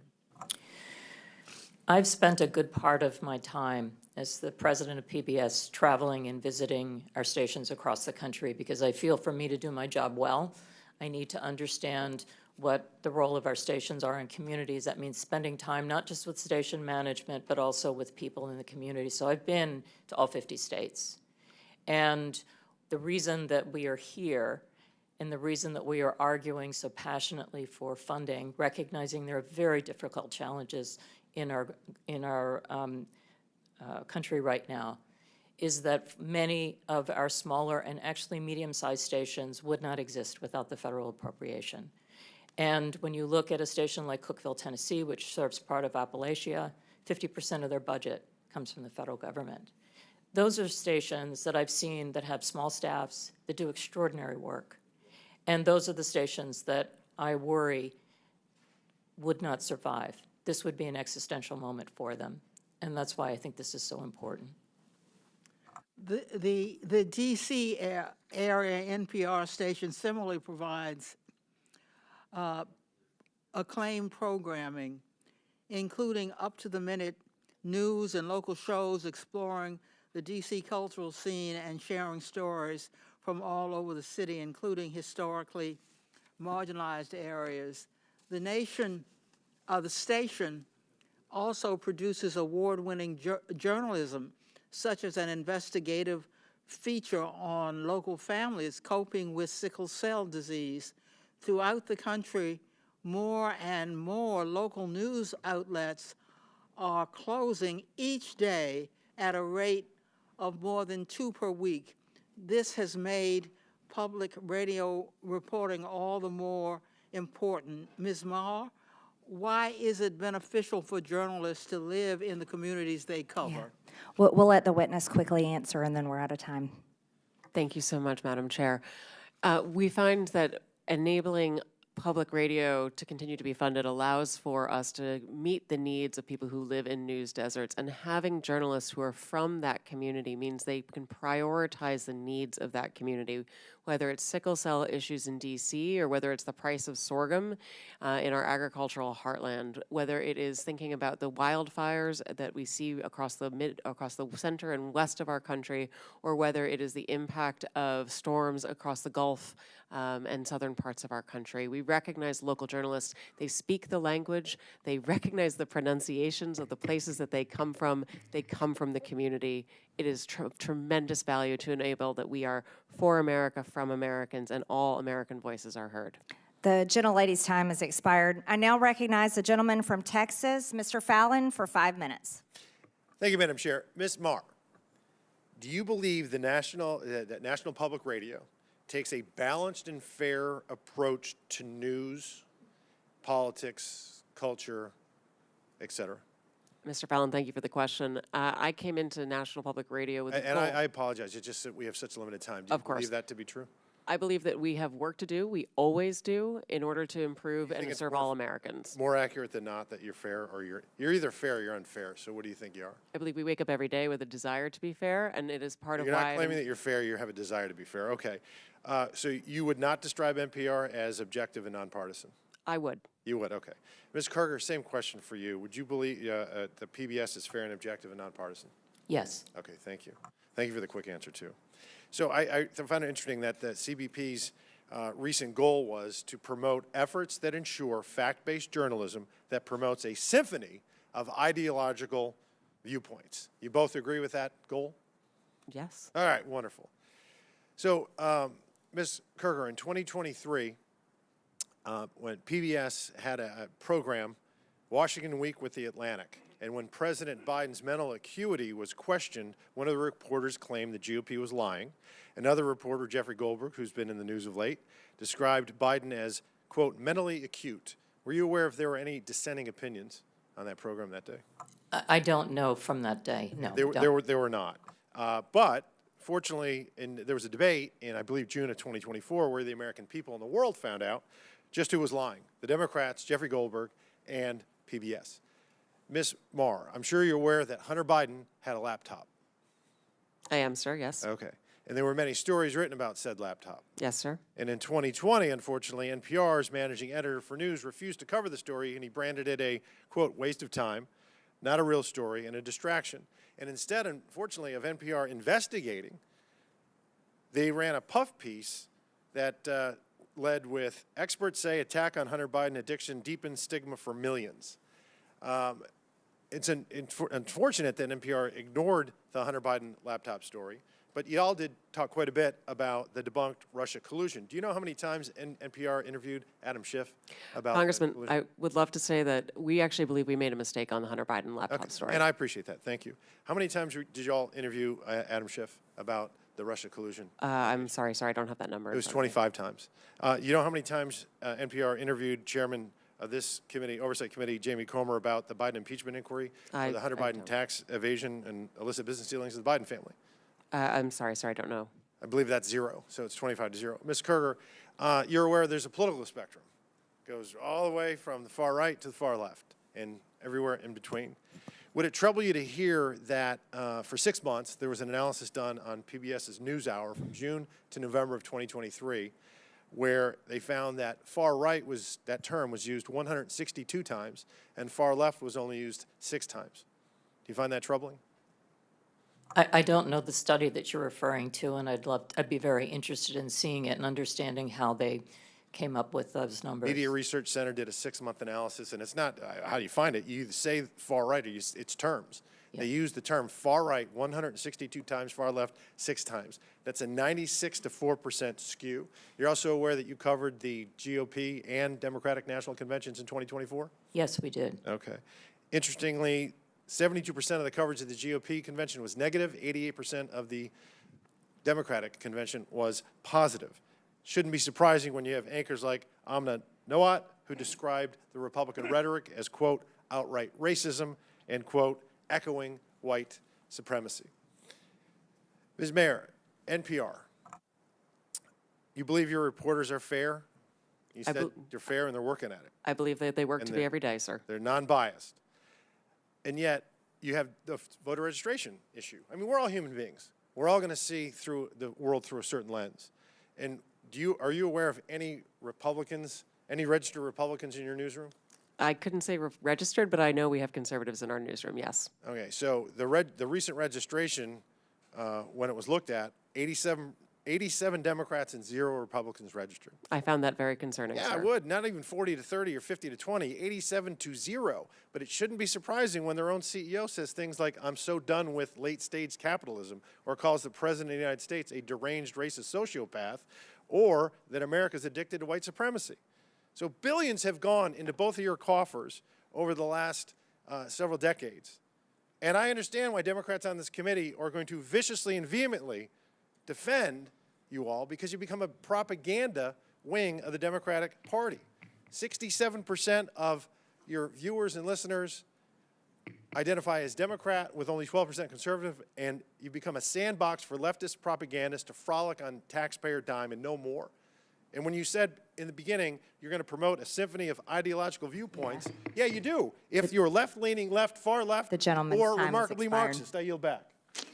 Thank you. Thank you, Mr. Fallon. I now recognize a gentleman from Texas, Mr. Gill. Thank you, Chairwoman Green, and I apologize, I'm getting over a cold, so I'm losing my voice here. Ms. Marr, I want to start with you. Just generally, would you say you generally agree or disagree with the following statement? The history of all hitherto existing society is the history of class struggles? I would not say I agree with that, sir. That's good to hear. It's interesting because a lot of your thinking, as expressed by your public statements, is deeply infused with economic and cultural Marxism. Do you believe that America is addicted to white supremacy? I believe that I tweeted that, and as I've said earlier, I believe much of my thinking has evolved over the last half-decade. It has evolved. Why did you tweet that? I don't recall the exact context, sir, so I wouldn't be able to say. Okay. Do you believe that America believes in black plunder and white democracy? I don't believe that, sir. You tweeted that in reference to a book you were reading at the time, apparently, The Case for Reparations. I don't think I've ever read that book, sir. You tweeted about it. You said you took a day off to fully read The Case for Reparations. You put that on Twitter in January of 2020. Apologies, I don't recall that I did. Okay. I no doubt that your tweet there is correct, but I don't recall that. Okay. Do you believe that white people inherently feel superior to other races? I do not. You don't? You tweeted something to that effect. You said, I grew up feeling superior. How white of me. Why did you tweet that? I think I was probably reflecting on what it was to be to grow up in an environment where I had lots of advantages. It sounds like you're saying that white people feel superior. I don't believe that anybody feels that way, sir. I was just reflecting on my own experiences. Do you think that white people should pay reparations? I've never said that, sir. Yes, you did. You said it in January of 2020. You tweeted, "Yes, the North. Yes, all of us. Yes, America. Yes, our original collective sin and unpaid debt. Yes, reparations. Yes, on this day." I don't believe that was a reference to fiscal reparations, sir. What kind of reparations was it a reference to? I think it was just a reference to the idea that we all owe much to the people who came before us. That's a bizarre way to frame what you tweeted. Okay, how much reparations have you personally paid? Sir, I don't believe that I've ever paid reparations. Okay, it's just for everybody else. I'm not asking anyone Seems to pay to be what you're reparations, sir. suggesting. Do you believe that looting is morally wrong? I believe that looting is illegal, and I refer to it as counterproductive. I think it should be prosecuted. Do you believe it's morally wrong, though? Of course. Of course. Then why did you refer to it as counterproductive? It's a very different way to describe it. It is both morally wrong and counterproductive, as well as being You illegal. tweeted, "It's hard to be mad about protests," in reference to the BLM protests, not prioritizing the private property of a system of oppression. You didn't condemn the looting. You said that it was counterproductive.